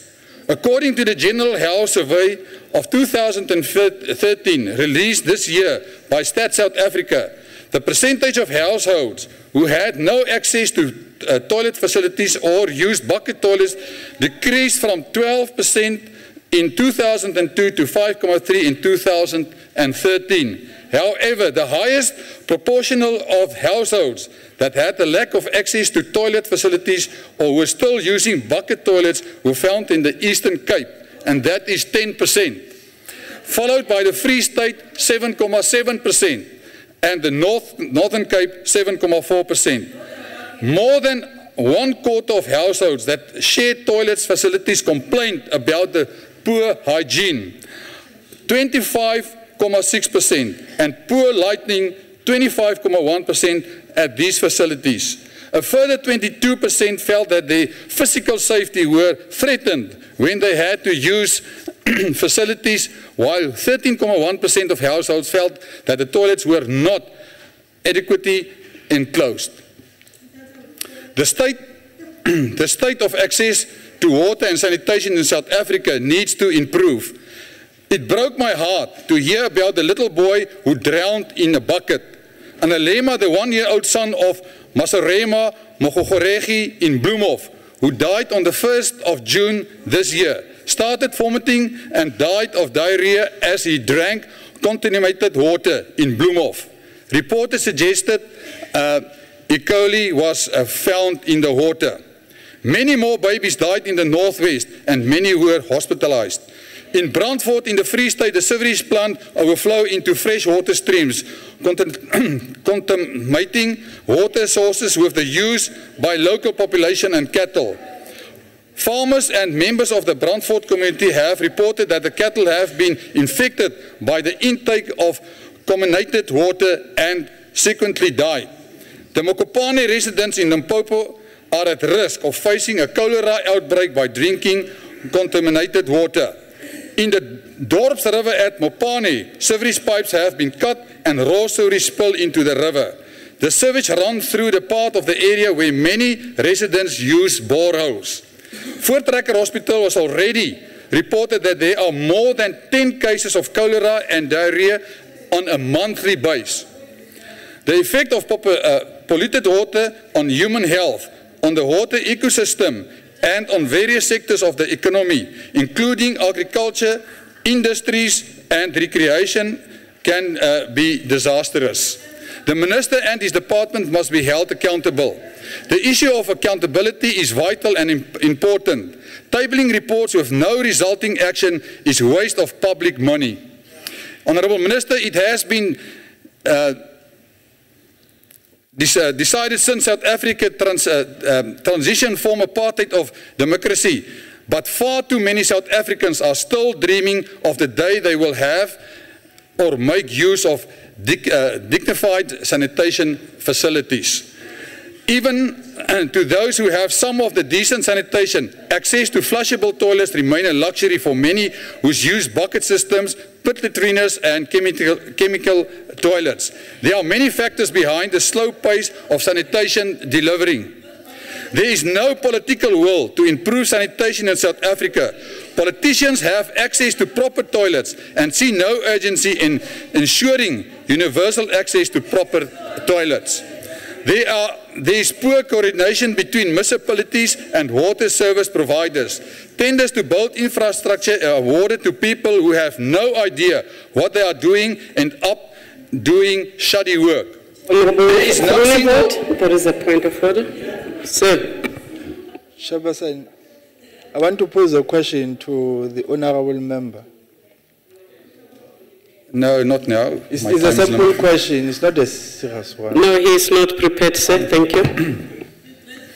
There is no single national authority that where the municipal sanitation services are delivered, including the monitoring of construction and infrastructure. Municipalities don't have the necessary technical capacity to plan, implement and manage infrastructure effectively. Poor financial planning and management is rife in municipalities and lead to inadequate budget allocations for maintenance and the inappropriate use of allocated funds.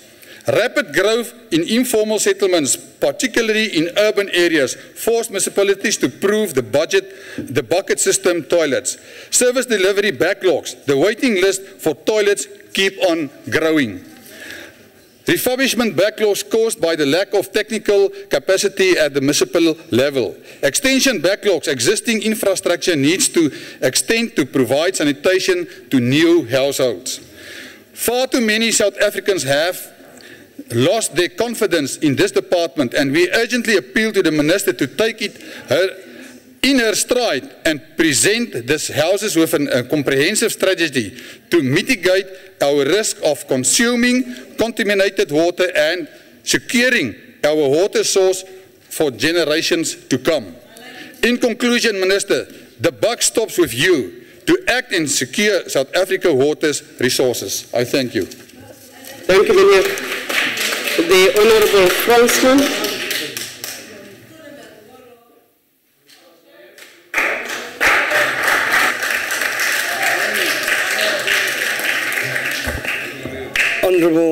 Honourable Chairperson, Minister, Deputy Ministers present, members of the NCOP. I think let me first of all say that what we've heard today from the Minister really give confidence to the people of South Africa, but in particular also to the people of the Western Cape, that indeed so the issue of compliance, issues of integrated cooperative development on these issues, the problem that the poor will have to be reflected on, will be focused on.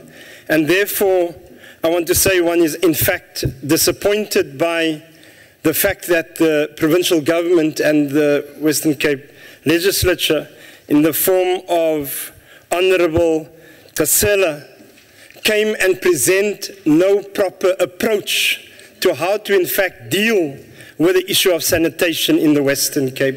It's as if there is no problem of sanitation in the Western Cape. The dilemma with that is the delivery of development to our people, Honourable Kasela, is not a beauty competition. In fact, what you are doing, you are reaffirming what apartheid and colonialism has done in South Africa.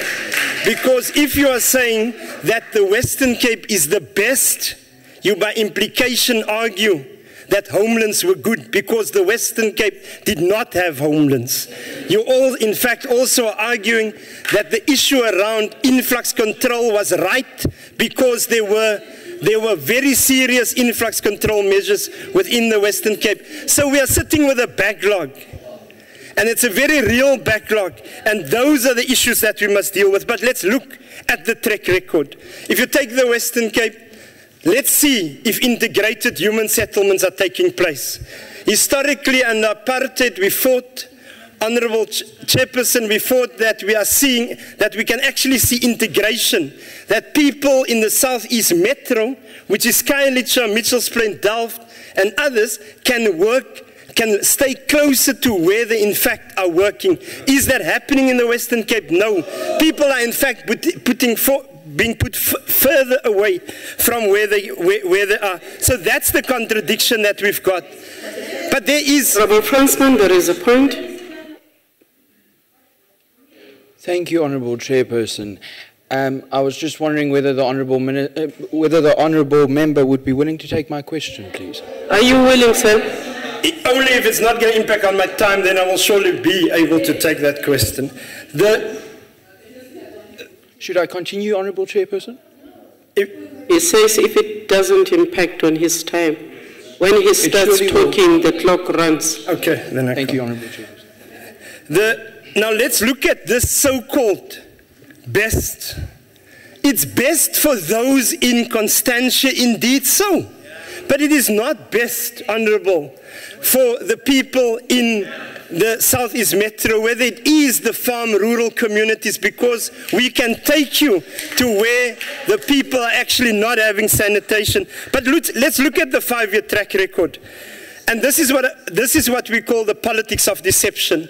It's a Botox approach to politics in the Western Cape. Because since 2009, the DA-run province has consistently failed to meet its annual targets. This is factual. Whatever I'll be saying, it's factual. They consistently failed to meet its target.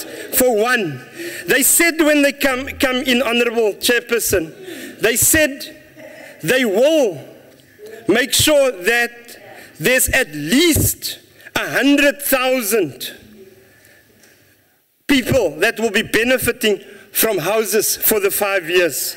Let's look at the track record. It has dropped with a budget of 100% more from 1 billion to 2 billion since 2009, but they've dropped the actual delivery to less than 50%. That's basically what has happened. Whatever I'll be saying, it's factual.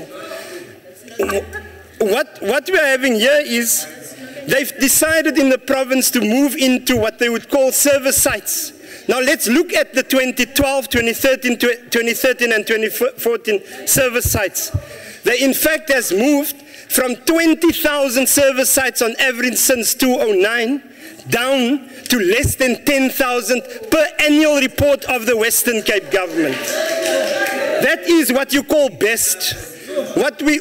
I'm saying per annual report, meaning per document of the provincial government.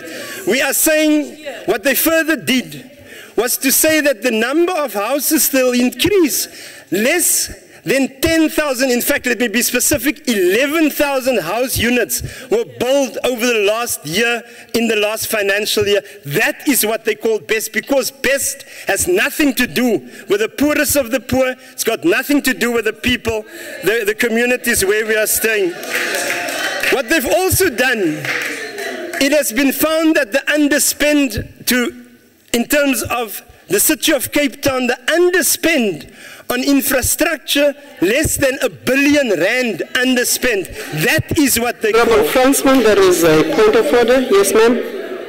Chair, on a point of order of relevance to the sanitation debate, and a point of order to the relevance of what the member called best, the previous speaker referred to the impact report of the President's office, and this speaker referred to best. Can he just give an indication to what he referred? Order, members. On the point of relevance, members, I started off by saying we allow delegates representing the provinces to reflect on the national.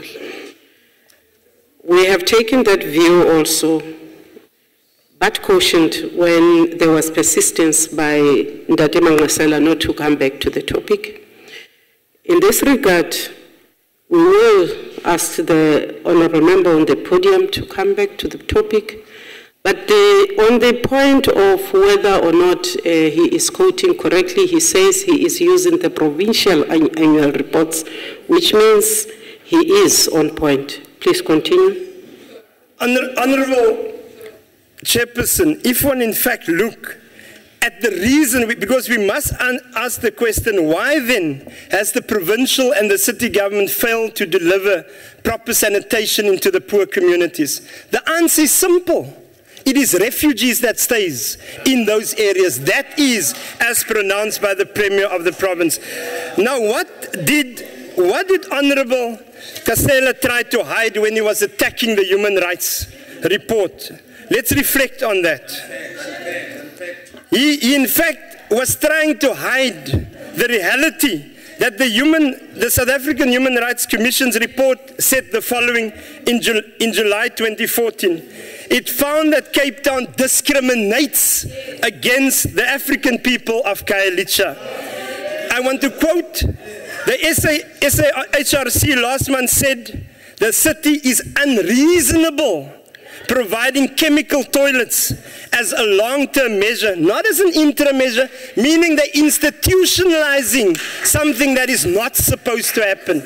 The problem with that is when the city of Cape Town's Mayor de Lille, goes to those areas, after 6 months where they refused to clean the area there, when she go there, she went with a mask. Now our people don't have masks every day when they are in fact in that area. What the Honourable tried to hide when he was speaking, he in fact was saying the Human Rights Commission also revealed that the city, and I quote, is unreasonably using emergency housing guidelines, and this is the dilemma. Minister, they are using guidelines and then they use violence. So you put money into the city, not violence. The repositioning of the reconfiguration of the budget, she thought is violence. So what they are doing, they are then putting money. The national government put national funds into the city. They then use that money and they redirect it to give the best services in Blauberg and not in the poor communities. And this is what was found. It continues. The city, the Human Rights Commission continues by saying the city should take, and I quote, significant measures to reinforce community engagement. So there is a problem. When people start to march, it's precisely because the provincial government and the city government has locked off engagement. Now we know why they are doing it, because they create distance with the community, the poorest of the poor communities. And hence we're going to call on the national government ministers present to in fact help engage on that. Now on equality, what did they say on equality? The Human Rights Commission, this report that Honourable Member tried to attack, said the following. The Human Rights Commission found that the violation of the rights to access basic sanitation fell disproportionately on blacks. That is what it has pronounced on. So this is the problem that we are having. And therefore it recommended new sanitation norms and standards to be developed. And Minister, I want to request, if you can look into your department and ask the department, why is it so that it's only in wetlands that housing developments take place in the province? So there is a reason. Why are they not putting in place applications for housing delivery in Constantia? Why don't they put it in Blauberg? Because there are provincial and municipal land right there. And the reason is, Honourable Member, it's to do with the hard fact of not in my backyard. Lord, bring them closer here. That's the hard reality. And hence, what we would recall the NCOP to reflect on is in particular a visit to the Western Cape on the hotspot areas, because it will not be easy for any person in the townships just to stand up and to march with the potas. There must be a fundamental reason.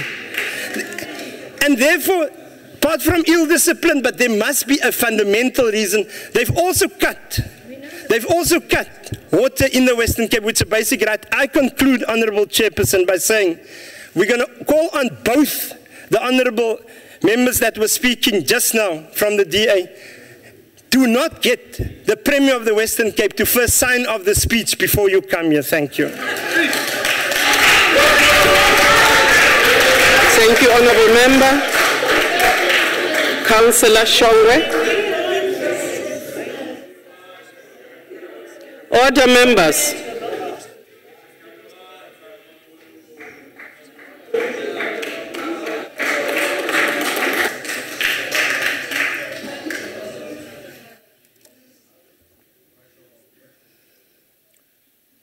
Honorable Chairperson and Deputy Chairperson of the NCOP, Honorable Minister of Water Affairs and Water and Sanitation,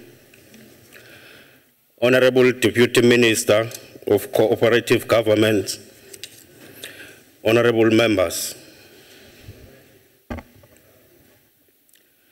let me congratulate the Minister of Water and Sanitation for organizing a successful water summit held on the 1st and the 2nd August 2014.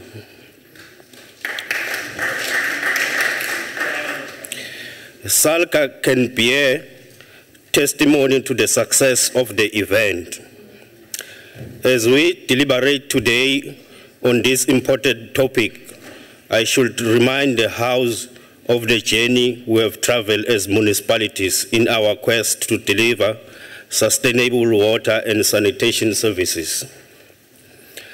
In 2003, the majority of municipalities, particularly district municipalities, were given powers and function through Section 84 notices. Today, Honorable Chairperson, 11 years later, our programs have provided over 90% and 76% of our people with access to clean water and sanitation services, respectively. These achievements can be contributed to a number of factors. Key amongst others are: 1, the funding from the fiscus through the Municipal Infrastructure Grant, MIG, equitable share and municipal-owned sources.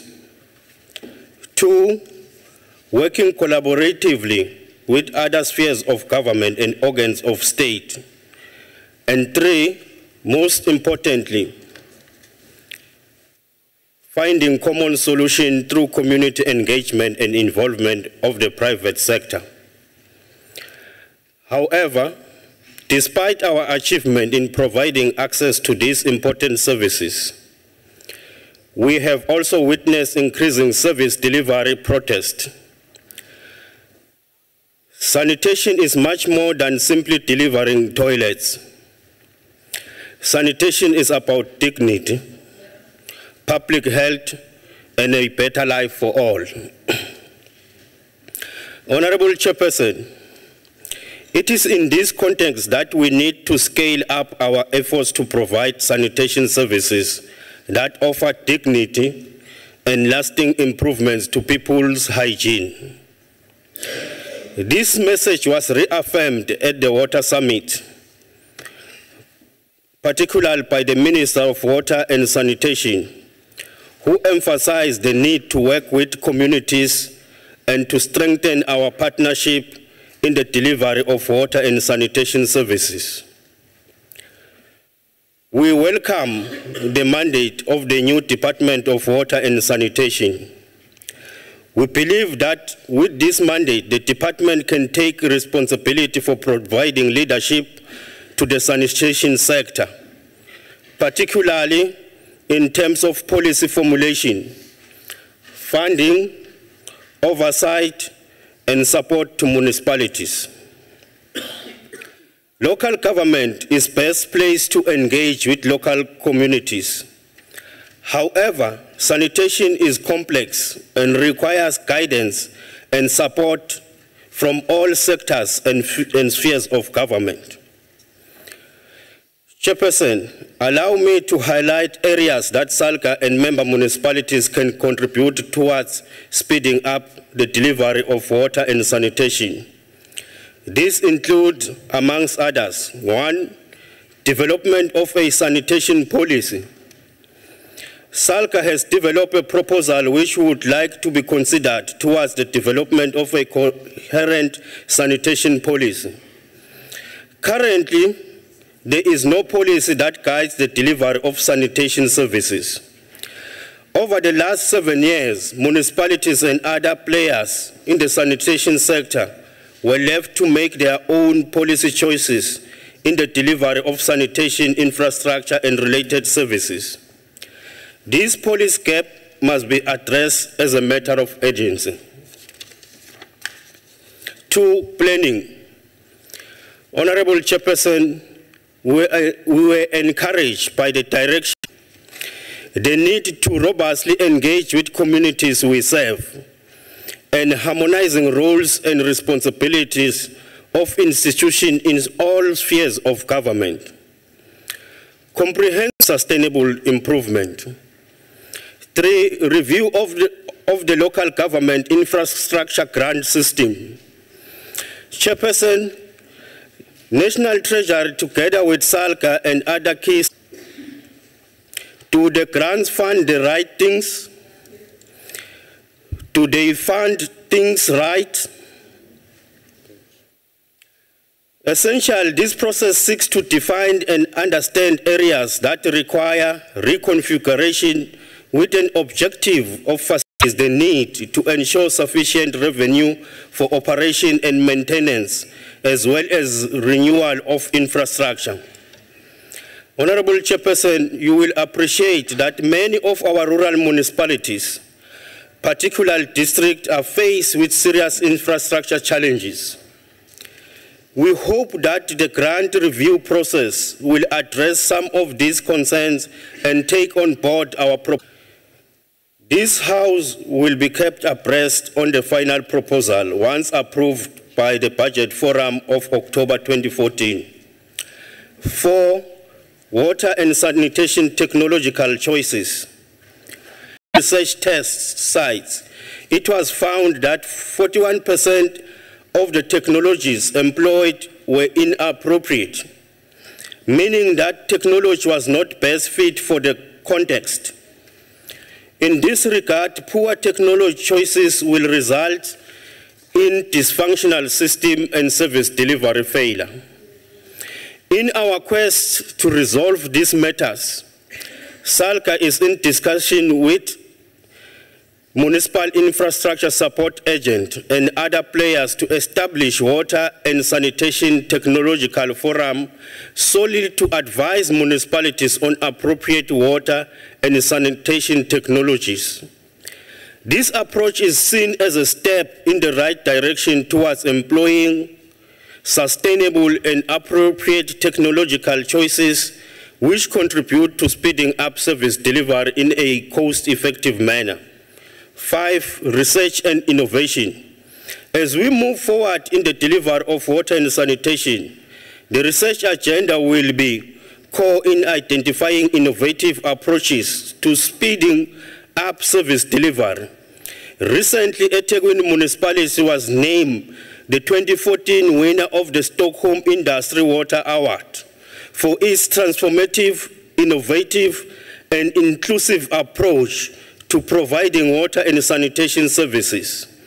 The Stockholm Industry Water Award honors outstanding achievement by institutions that contribute to sustainable water management.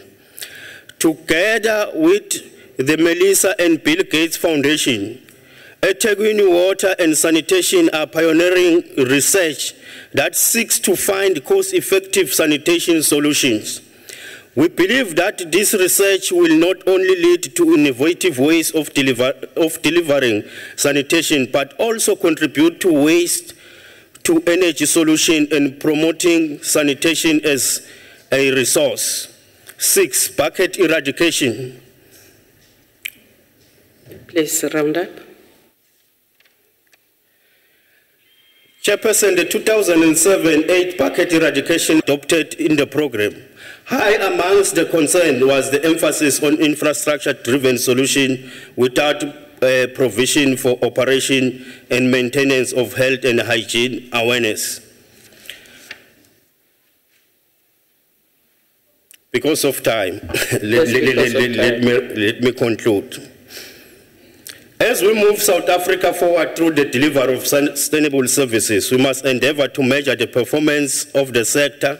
SALCA, together with the Water Research Commission, has done some work in this area through benchmarking performance. A report to this effect is available and can be shared with stakeholders. Finally, Honorable Chairperson, let me assure you that municipalities are ready to engage and collaborate with other spheres of government and organs of state in quest to delivering good quality water and dignified sanitation services.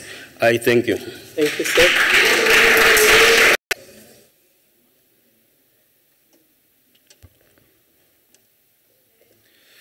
Honourable Chairperson, honourable members, thank you very much for the opportunity to participate in this very important debate. And it's a special honour to follow on from is fundamental to human dignity. And human dignity is the most fundamental value in our Constitution. Many constitutions have their Bill of Rights at the end, almost as an annexure. It's no accident that our Constitution places the Bill of Rights in Chapter 2, immediately after the founding provisions of our Republic. And social security are fundamental to ensuring a quality of life that is consistent with human dignity. The bucket system, it's undignified and dehumanizing. As Minister Mokonyane said, water is life, sanitation is dignity. They mandated their movement, the African National Congress, to lead society in the reconstruction and development of a nation devastated by centuries of colonialism and decades of apartheid. The prevalence of the bucket system in black townships and former homelands illustrates the fault lines and the core contradictions that even today we have to deal with. If the past holds our present firmly in its hand, devoted all available resources to provide water, sanitation, electricity, roads and other basic services to those who were denied these services by apartheid. We have come a long way. We have, through our actions, written a good story, a story that all of us should be proud to tell. According to the 1996 census, over 5 million households had no access to water. By the 2011 census, this had decreased to 1.6 million. The 1996 census showed that 7 million households did not have proper committed itself to eradicate all bucket latrines in informal settlements by December of 2007. This commitment was backed by 1.8 billion rand allocated to municipalities for the 2005-6 to 2007-8. The program was phenomenally successful. A study conducted by the then Department of Water, Affairs and Forestry found that in 2005 there were 252,254 bucket latrines dating from the pre-1994 era, informal settlements. By the bucket latrines had been eradicated. All spheres of government had collaborated in a national effort to restore the dignity of our people by providing proper sanitation. In Ngwate municipality said, and I quote, "I am very happy to have a waterborne toilet, as the bucket was unhealthy, built unlike the one I used before." Close quote. This is in development. This program enjoyed political support and commitment, starting from the President through ministers, pre-bucket latrines in operation. This includes buckets in both formal and informal settlements. The number of bucket latrines in formal settlements stood at 88,127 buckets in 2010. This is indicative of the complexity of the challenge of urbanization. We should use the lessons learned during the 2005 program to address the remaining drive and coordinate access to basic services. The IMC will be chaired and coordinated by the Minister of Cooperative Governance and Traditional Affairs, Minister of Sanitation, Transport, Home Affairs, Public Enterprises, Energy, Rural Development and Land Reform, Health and Basic Education are all members of this IMC. The IMC will strengthen this. But our successes must inspire us with impatience and an even greater sense of it. We also need, as the Minister of Water and Sanitation said earlier here today, explore creative solutions based on an understanding. Troika, consisting of the Ministers of Water and Sanitation, Human Settlements, and Cooperative Governance and Traditional Affairs. This work will continue for the 2014-15 financial year. This funding is distributed to more than 238 municipalities in terms of the MIG formula. Community lighting and infrastructure for SMME development within MIG to assist municipalities to address the remaining bucket sanitation challenges. 2, sector departments were able to bring verified data which could be used to design projects. 3, sector departments provided guidelines to define the backlog levels and the realistic expectations regarding timeframes and service levels. Public representatives tell no lies and claim no easy victories. 6, municipalities must have sufficient time for proper project planning to avoid challenges such as tender prices higher than approved project budgets, and contracts must be terminated where contractors don't adhere to time frames and deliver poor quality work. Absent sacrifice, monopoly capital. I'm not sure why the honourable members who have defrauded the taxpayers of our nation of billions of rand.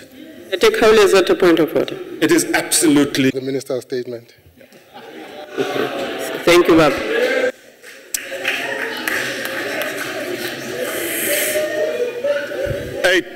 Calls faced by municipalities must be motivated timeously.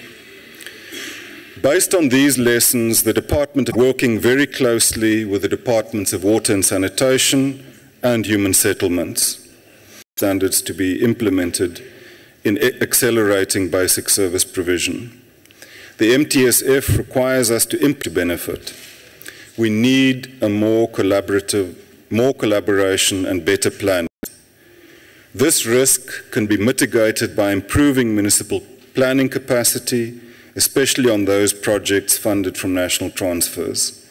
We are supporting municipalities to plan, implement, operate, and maintain infrastructure projects or implement alt projects.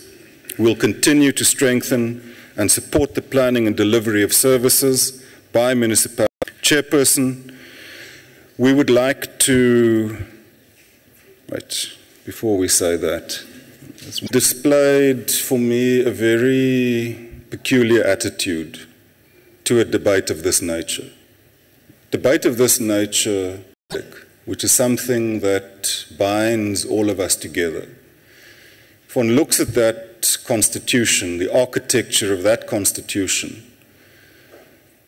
it's very clear that we are a unitary state.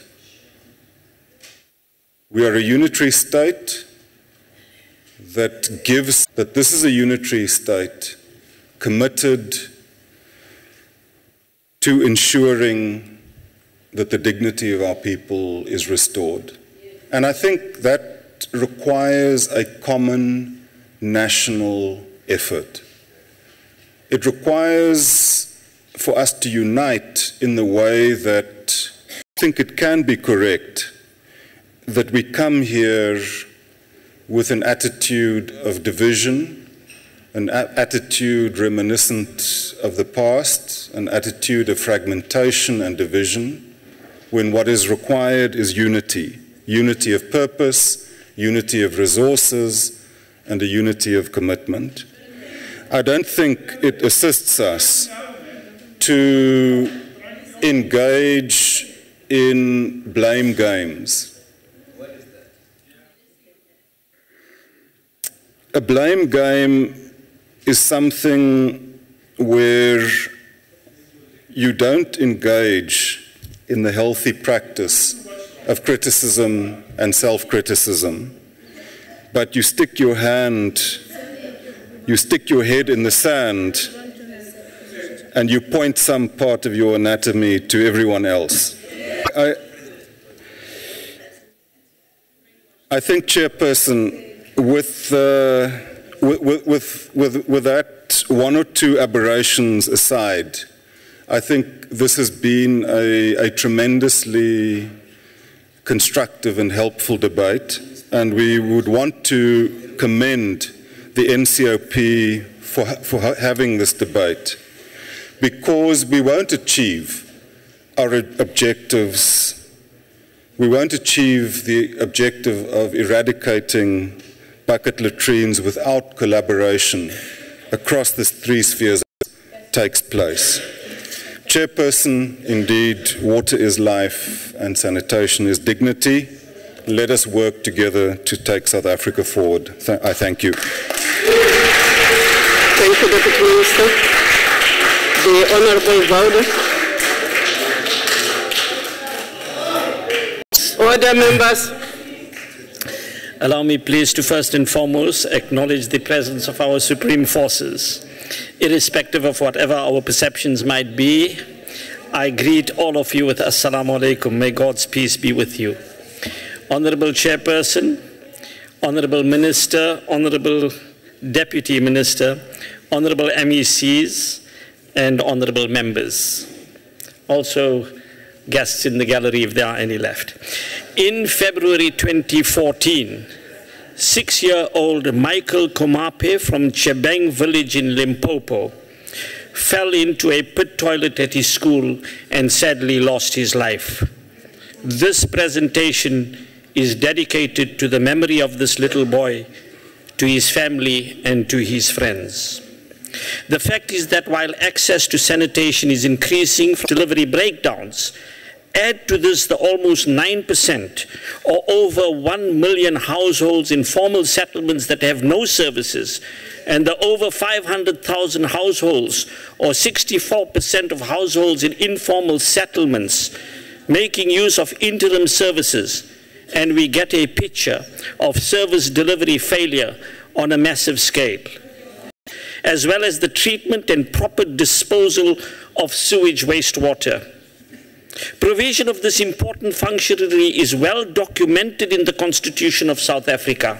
Support in this regard would not only comply with constitutional fulfillment, but also decrease strains on the health services. Honorable Deputy Minister Nell, reference to the Constitution and failure to deliver is further and stronger indictment on the poor performance of this government. And this coming from a government that means what it says.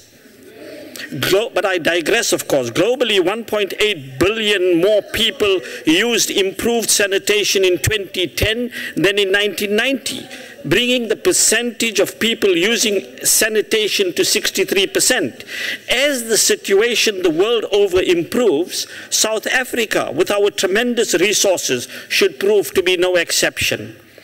Sanitation not only refers to a wide range of subjects: improved sanitation at the household level, on-site sanitation, food sanitation, environment sanitation. Honorable ministers and honorable members, we have spent some time on the definition of sanitation. This is because one cannot help but wonder whether people really understand or heard much about the so-called good story. In fact, I notice that the term white monopoly capital seems to be creeping into the vocabulary. The World Health Organization states that sanitation generally refers to the provision of facilities and services for the safe disposal of human urine and feces. Inadequate sanitation is a main through services such as garbage collection and wastewater disposal. We recommend going forward and also to review the effectiveness of intergovernmental collaboration in this regard, and that includes national, provincial, and local collaboration. We also recommend that you ensure backlogs in this regard. We recommend that you undertake an assessment of water and sanitation challenges, and again, to identify means to address the backlogs. Undertake an assessment of the reasons for service delivery failures. Submit regular reports detailing the progress made with respect to water and sanitation supply. Faced with very, very serious health threats, especially money gets allocated. But prioritizing in this regard is not negotiable. I shall conclude. Honourable members, we take this opportunity. Conclude, Honourable Member. I'm concluding, Honourable Minister. Conclude, sir. Okay. I was going to conclude by saying about fools, because we all know where wise men tread. Thank you, Chairperson.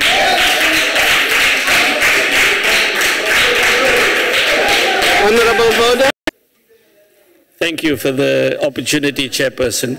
I was saying that I've noticed that the Honourable Minister, as well as the Honourable Deputy Minister, seem to be Googling in the same area that I am. So I said that I will make no mention about fools, because is it not so? There are no fools in this House.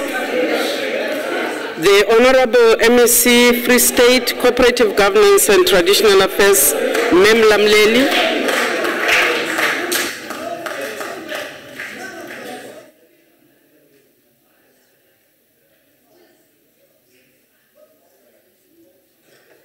Order.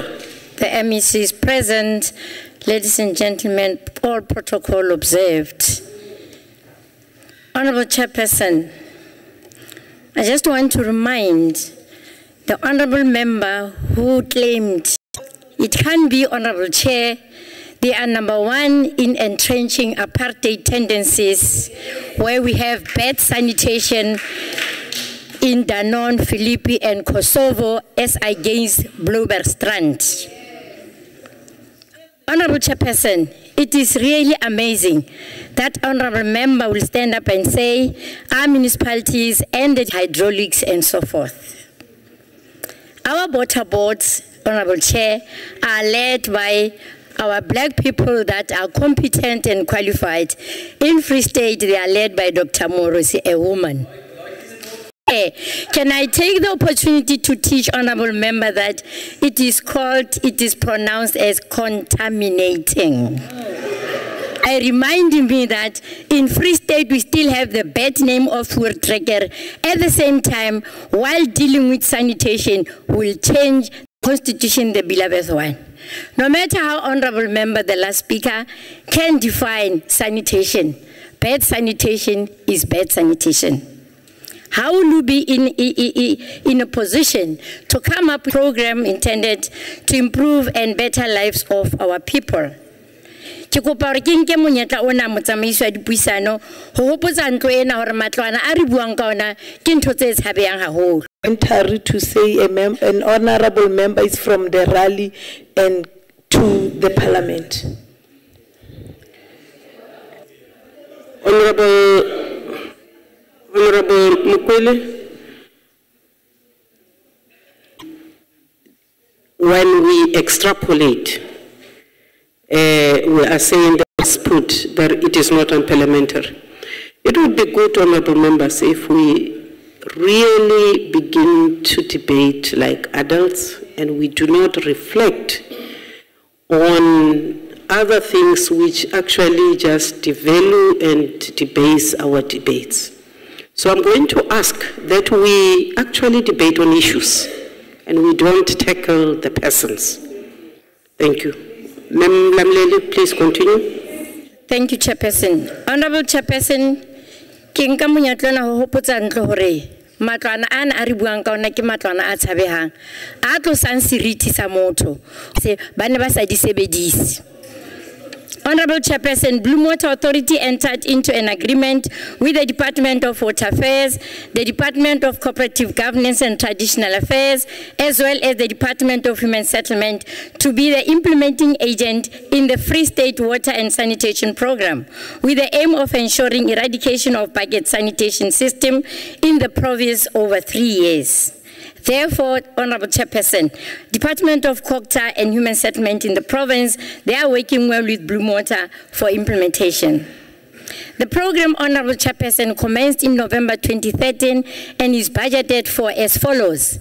For 2013-2014, 230 million, 2014-2015, 335 million, 15-16, 360 million, to the total of 925 million. The budget, as I've mentioned, Honorable Chair, has to deal with the backlogs as follows. In all 20 local municipalities, there are 35,889 buckets. It is, Honorable Chair, not only buckets, we also have the VIPs, and we know that there is nothing VIP or very important about that. But nevertheless, we have 49,708 VIPs. The pit latrines are 56,902, including Kwarkwa. Honorable Chairperson, I need to mention the following municipalities as examples of those municipalities with high number of buckets and VIPs. Sesotho Municipality with 9,793 buckets, VIPs 1,562, pit latrines, honorable members, is 34,794. 19,359 pit latrines. The total is 55,700. I want to take a program. We jumped, Honorable Chairperson, to assist municipality by commissioning honeysuckers to the amount of 5 million to assist in Tabancho and Boshabelo. We went further, Honorable Chairperson, purchasing 2 honeysuckers, and we also requested assistance to Mama Action, Comrade Nomvula Mokonyane, to assist us, and she has promised us. We thank her for that. Honorable You have... Honorable Chair, I wonder if it is parliamentary to say Mama Action in. I think I'm correct. She's a judge. I will judge. Yeah, please. There is nothing unparliamentary with referring to the Honorable Minister of Water and Sanitation as Mama Action if she does not have issues with it. Please continue, Ma'am Lamley. Thank you, Honorable Billion Chairperson, for us to be enabled to eradicate all 35,000 buckets. The current available budget of 925 million is sufficient only to eradicate 26,000. So the more budget is needed to deal with the remaining 7,000. Honorable Chairperson, Accelerated Community Infrastructure Program, that is the programs that we have under this ANC-led government. ANC, thank you very much. MIG programs are also expected, Honorable Chairperson, to expedite water-related progress within its domain. We are aware, Honorable Chair, that there are still structures which are facilities, and that is happening. And so far, Honorable Chairperson, no problems have been reported. Honorable Chairperson, as the Minister have already alluded to, we do have completed and flushing toilets, 4,560. Mama Action, that we have built 9,223 toilets within 7 months. Honorable Chairperson, may I also share with the House Chair that in Free State we opened the water treatment plants. Honorable Chairperson and members of the House, the second phase is to put a pipe from Kimberley, take water, transport water, to Boshoff, transport water, to Delsville, to ensure that we are providing water as a basic need in life. We are, Honorable Chairperson and members, continuing. We are planning together with that is helping, that is real thing, that is guided by the Constitution. We are not ashamed, honorable members, to quote our Constitution. We go further to report, Honorable Chairperson, that in Polru, where we have people, both white and blacks, that were for 100 years depending on boreholes. Today, we do have the water treatment plant. We built 2 dams to assist, and water is running through the taps. We went further, Honorable Chairperson, to put a pipe from Bethlehem to Rosen. The following are the challenges with regard, and that may delay the progress. For an example, in Diversdorp, upgrade of pump station is underway, therefore we can't connect, we can't flush. In Lentley, Arlington, Petrolstein, water supply is a challenge. This infrastructure isn't Itofala, as it has been said. You go to Reeds, the water supply is a challenge. Previously installed grey water system. Honorable Chairperson, we want to thank our Honorable Minister and the Premier. Ba ntembo nete ba hore ba water authority abulela metsi a dishaba aneng a feta Freistata ya Gauteng wa buletse a kene ka ra Freistata. We agree and support and appreciate the intervention done by the Minister. That is how Free State is doing. Members, just as the Honourable is, and for the record, is that as the results were officially launched, Northwest overtook the Free State into the #1 spot. Honourable Minister, on the 4th of July, you replied to one of our questions in the National Council of Provinces, and you stressed the point that municipalities by the 31st of May owed on their water by municipalities on the 31st of May is 2.55 billion rand. You do mention that there's a crisis on because the water services boards also have their credit, that we do not mock our friends who address this House in a second language. I hope the Minister will help us to... Honourable von Lingen, Honourable...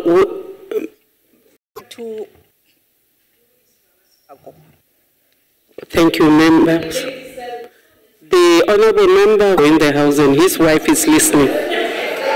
Apologies, Honourable Chairperson. Life-threatening. I think we must elevate that from not at the bottom of keep it as own backyard.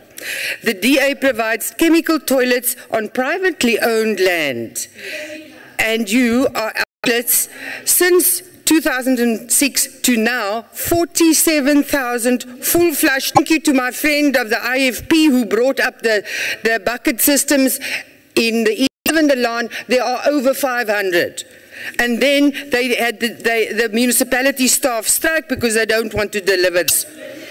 When it pit and bucket toilets, because the worst is Limpopo, the census, tooth services, food facilities. The Northwest had 1%. Honourable Nell, that the human rights in the Chapter 2 of the Constitution, which is your ANC government. Thank you. I want to protect the Honourable Maine because he did.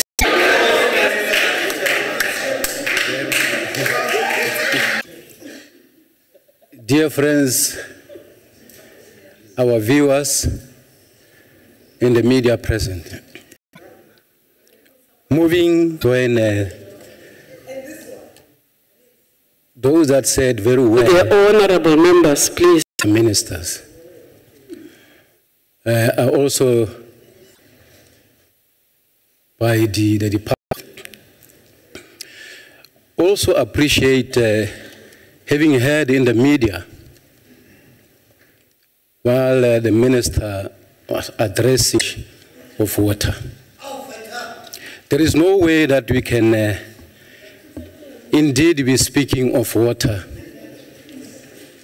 without making some reflection on the socio-imperialist, the colonialist, and the apartheid.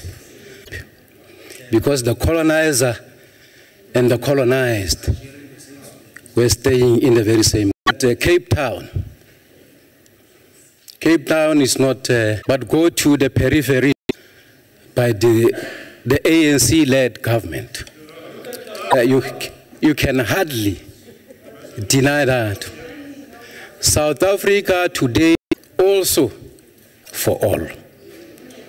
Not a better life for particular few in in a very skewed manner. The historical regime has created the problem. Kapalang tiro e dirilweng ke mokgatlho ona wa dikwano. Re bua ka 200 meters. Mo eleng gore e fitlhella bontsi jwa metsi a phepa.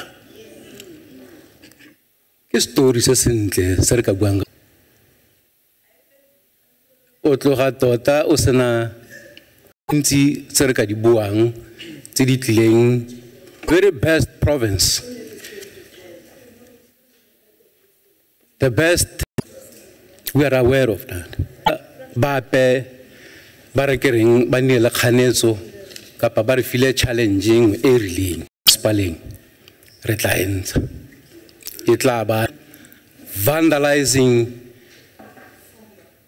and stealing also the pipe. His document, Why Advocate for Water, Sanitation and Hygiene, President Nelson Mandela, where he said, sanitation is more than independence. And the Deputy Minister of Culture has alluded to this, that this has been a journey of reconstruction and development.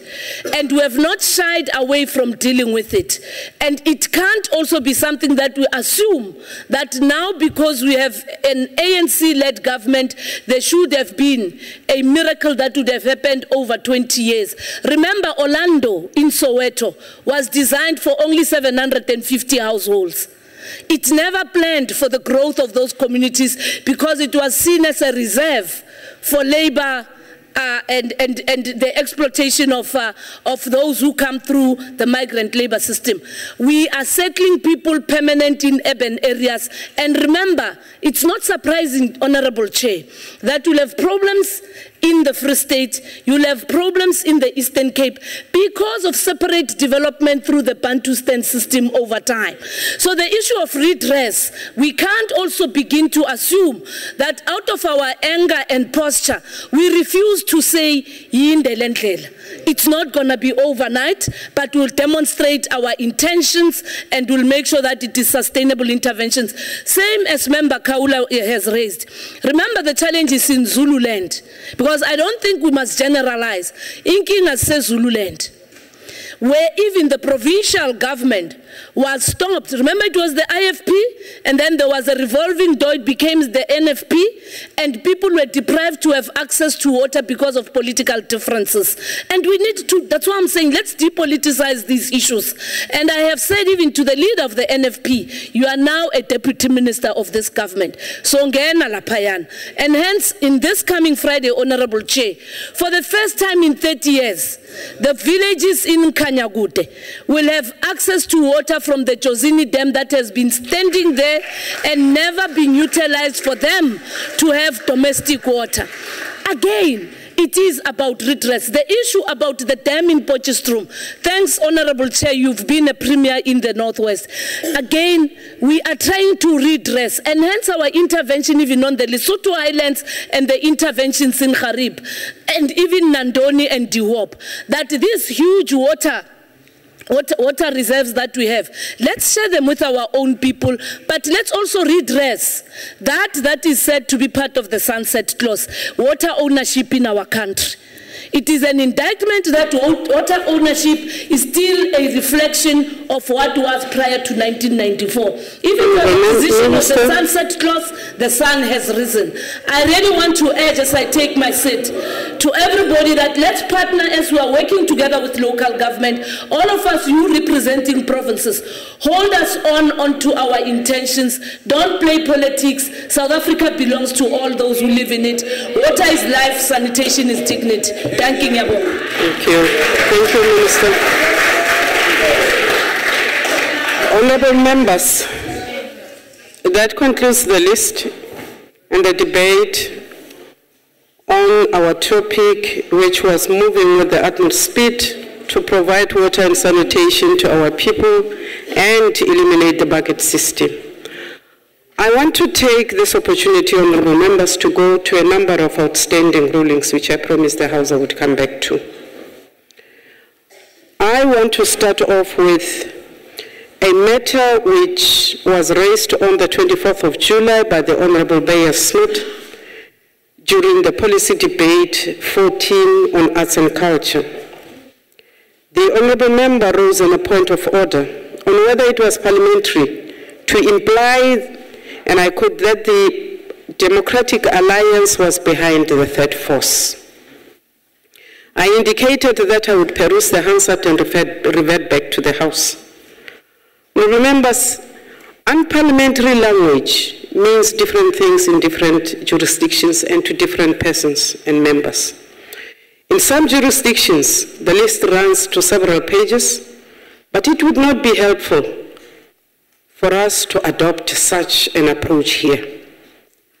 I know that it sometimes strikes members as odd that some words and phrases are deemed unparliamentary while others are permitted as being part of the cut and thrust of the debates. The context in which particular words are used can affect their meaning, making them more or less acceptable than to those to whom they are referred.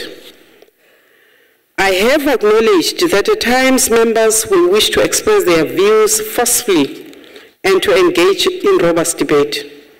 That is acceptable. However, that is not acceptable where the tone or the nature of the remarks becomes so ill-tempered and bad-mannered that they are close to discourtesy and disorder rather than to civil debate, representing your constituencies. Honourable members, rather than making judgments on the basis of particular words and phrases that have been ruled to be unparliamentary here and elsewhere, I want to make remarks on the context in which the language was used and the nature of the members' remarks.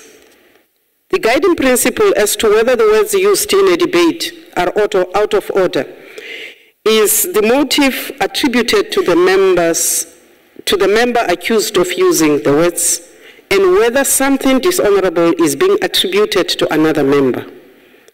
Words or phrases used in a debate but which do not impugn on the honor of the member will not be ruled out of order. The expressions by the Honourable Dlamini were directed at a party.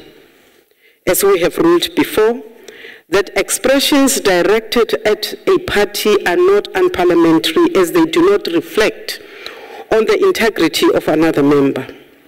However, I should emphasize the point that if such reference were meant to refer to the members of this House who are associated with a particular party, particular political party, such reference would be unparliamentary. I want to also just refresh your memories, honourable members.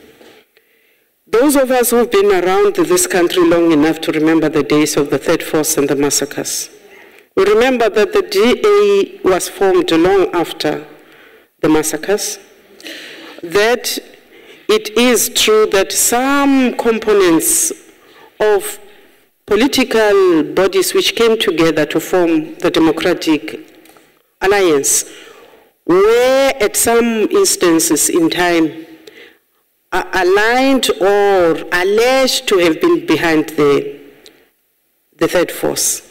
That does not mean that the Democratic Alliance, which was born later, was behind the Third Force.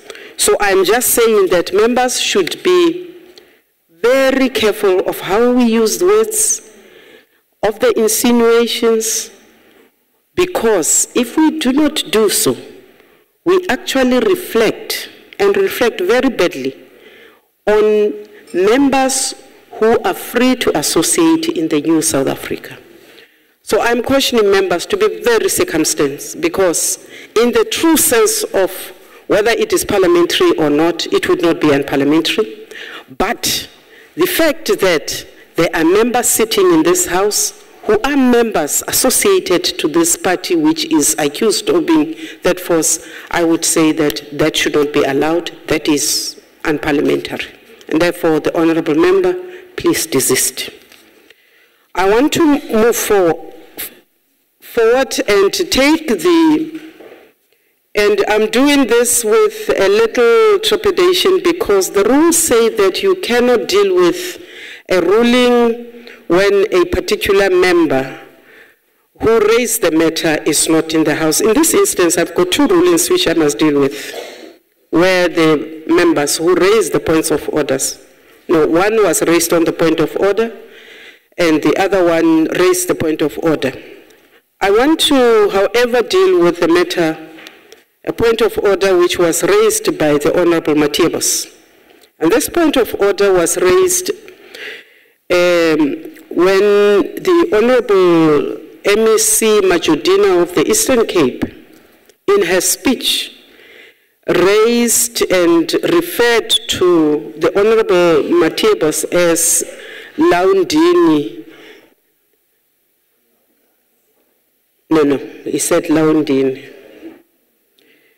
And I want to say that our immediate reaction, as the House will remember, was to say to the Honorable MEC, this will not be permitted. The Honorable MEC then pointed out that, in fact, she had not used the word Laundini in the context with which we interpreted. She said that she had used the word Laundini in the same context as Mfondini. We then undertook to do research and to come back to the House on this matter. We have done so. We have done so because the members, yes, have freedom of speech in the House. That freedom of speech is circumscribed by the constitutional provisions, but also that the rules of procedure are also very clear on this matter. We undertook to take an exercise and to actually get into the villages in the Eastern Cape. We did find out, and we have also had to get into a closer literature to find out whether or not we were not being misled by the Honorable MEC. I want to say to the House, this exercise has actually been very instructive to some of us.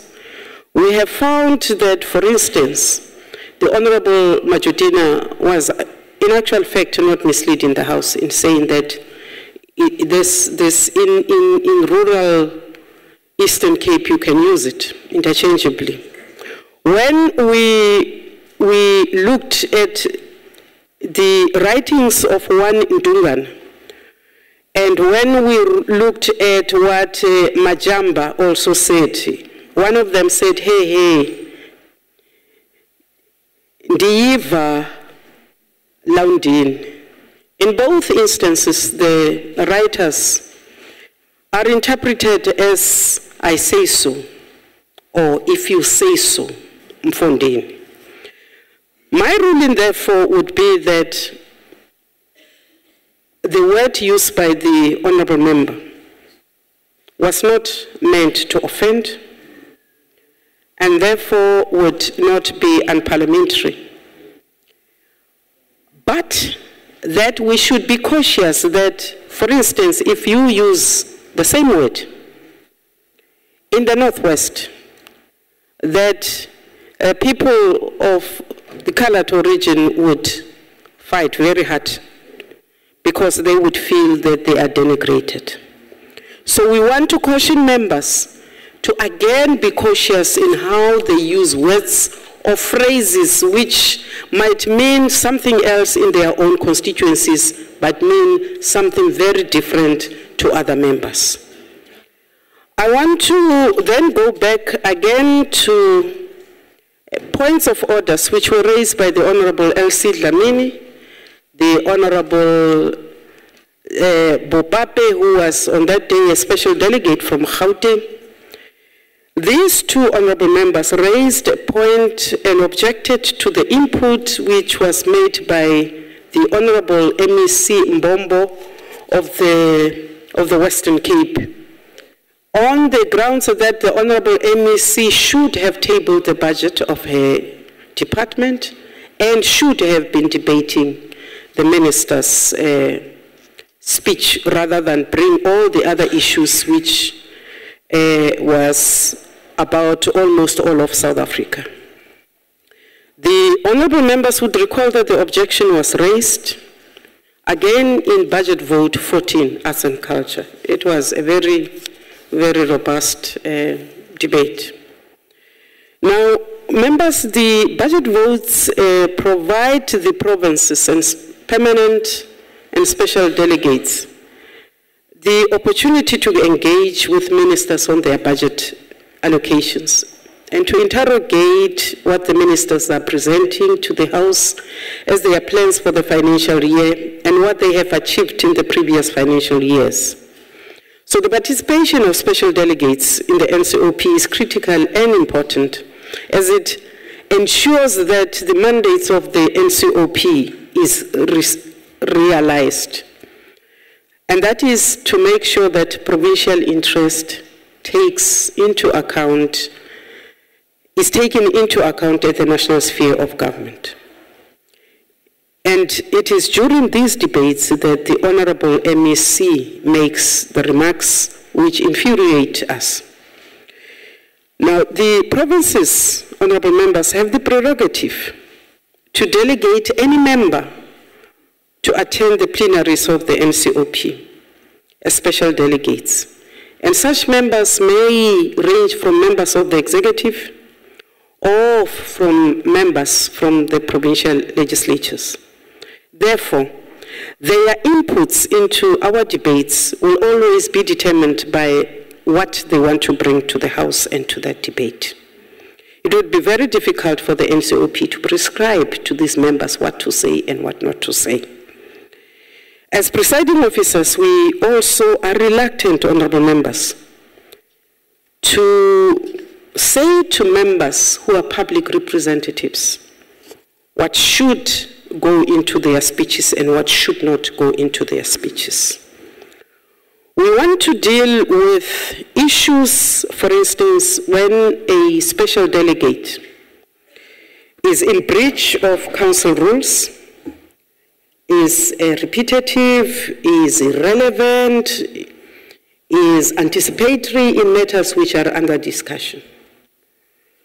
But it is difficult for us, therefore, to say a member from a particular province has no right to reflect on any other matter which comes from any other province or any other locality.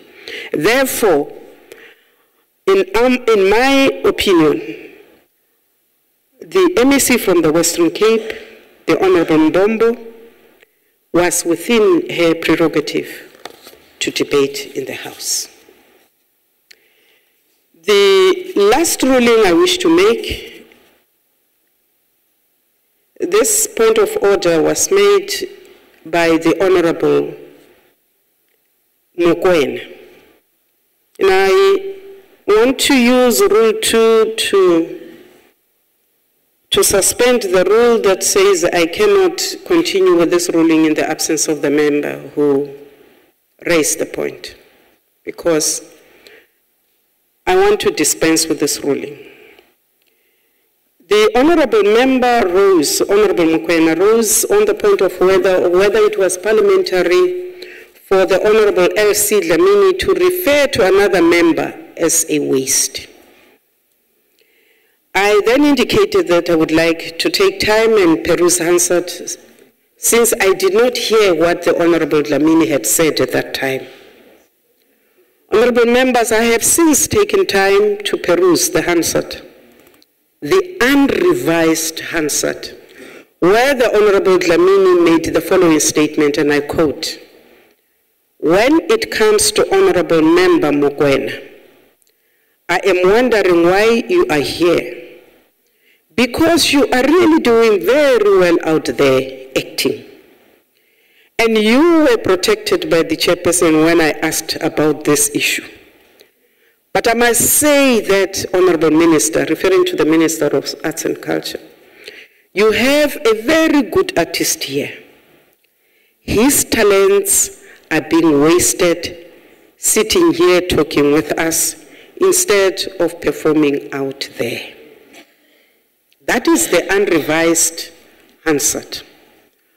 Honourable members, would remember that during that sitting, I emphasized that it would be unparliamentary to refer to a member as a waste, but it would not be unparliamentary to refer to wasted talent.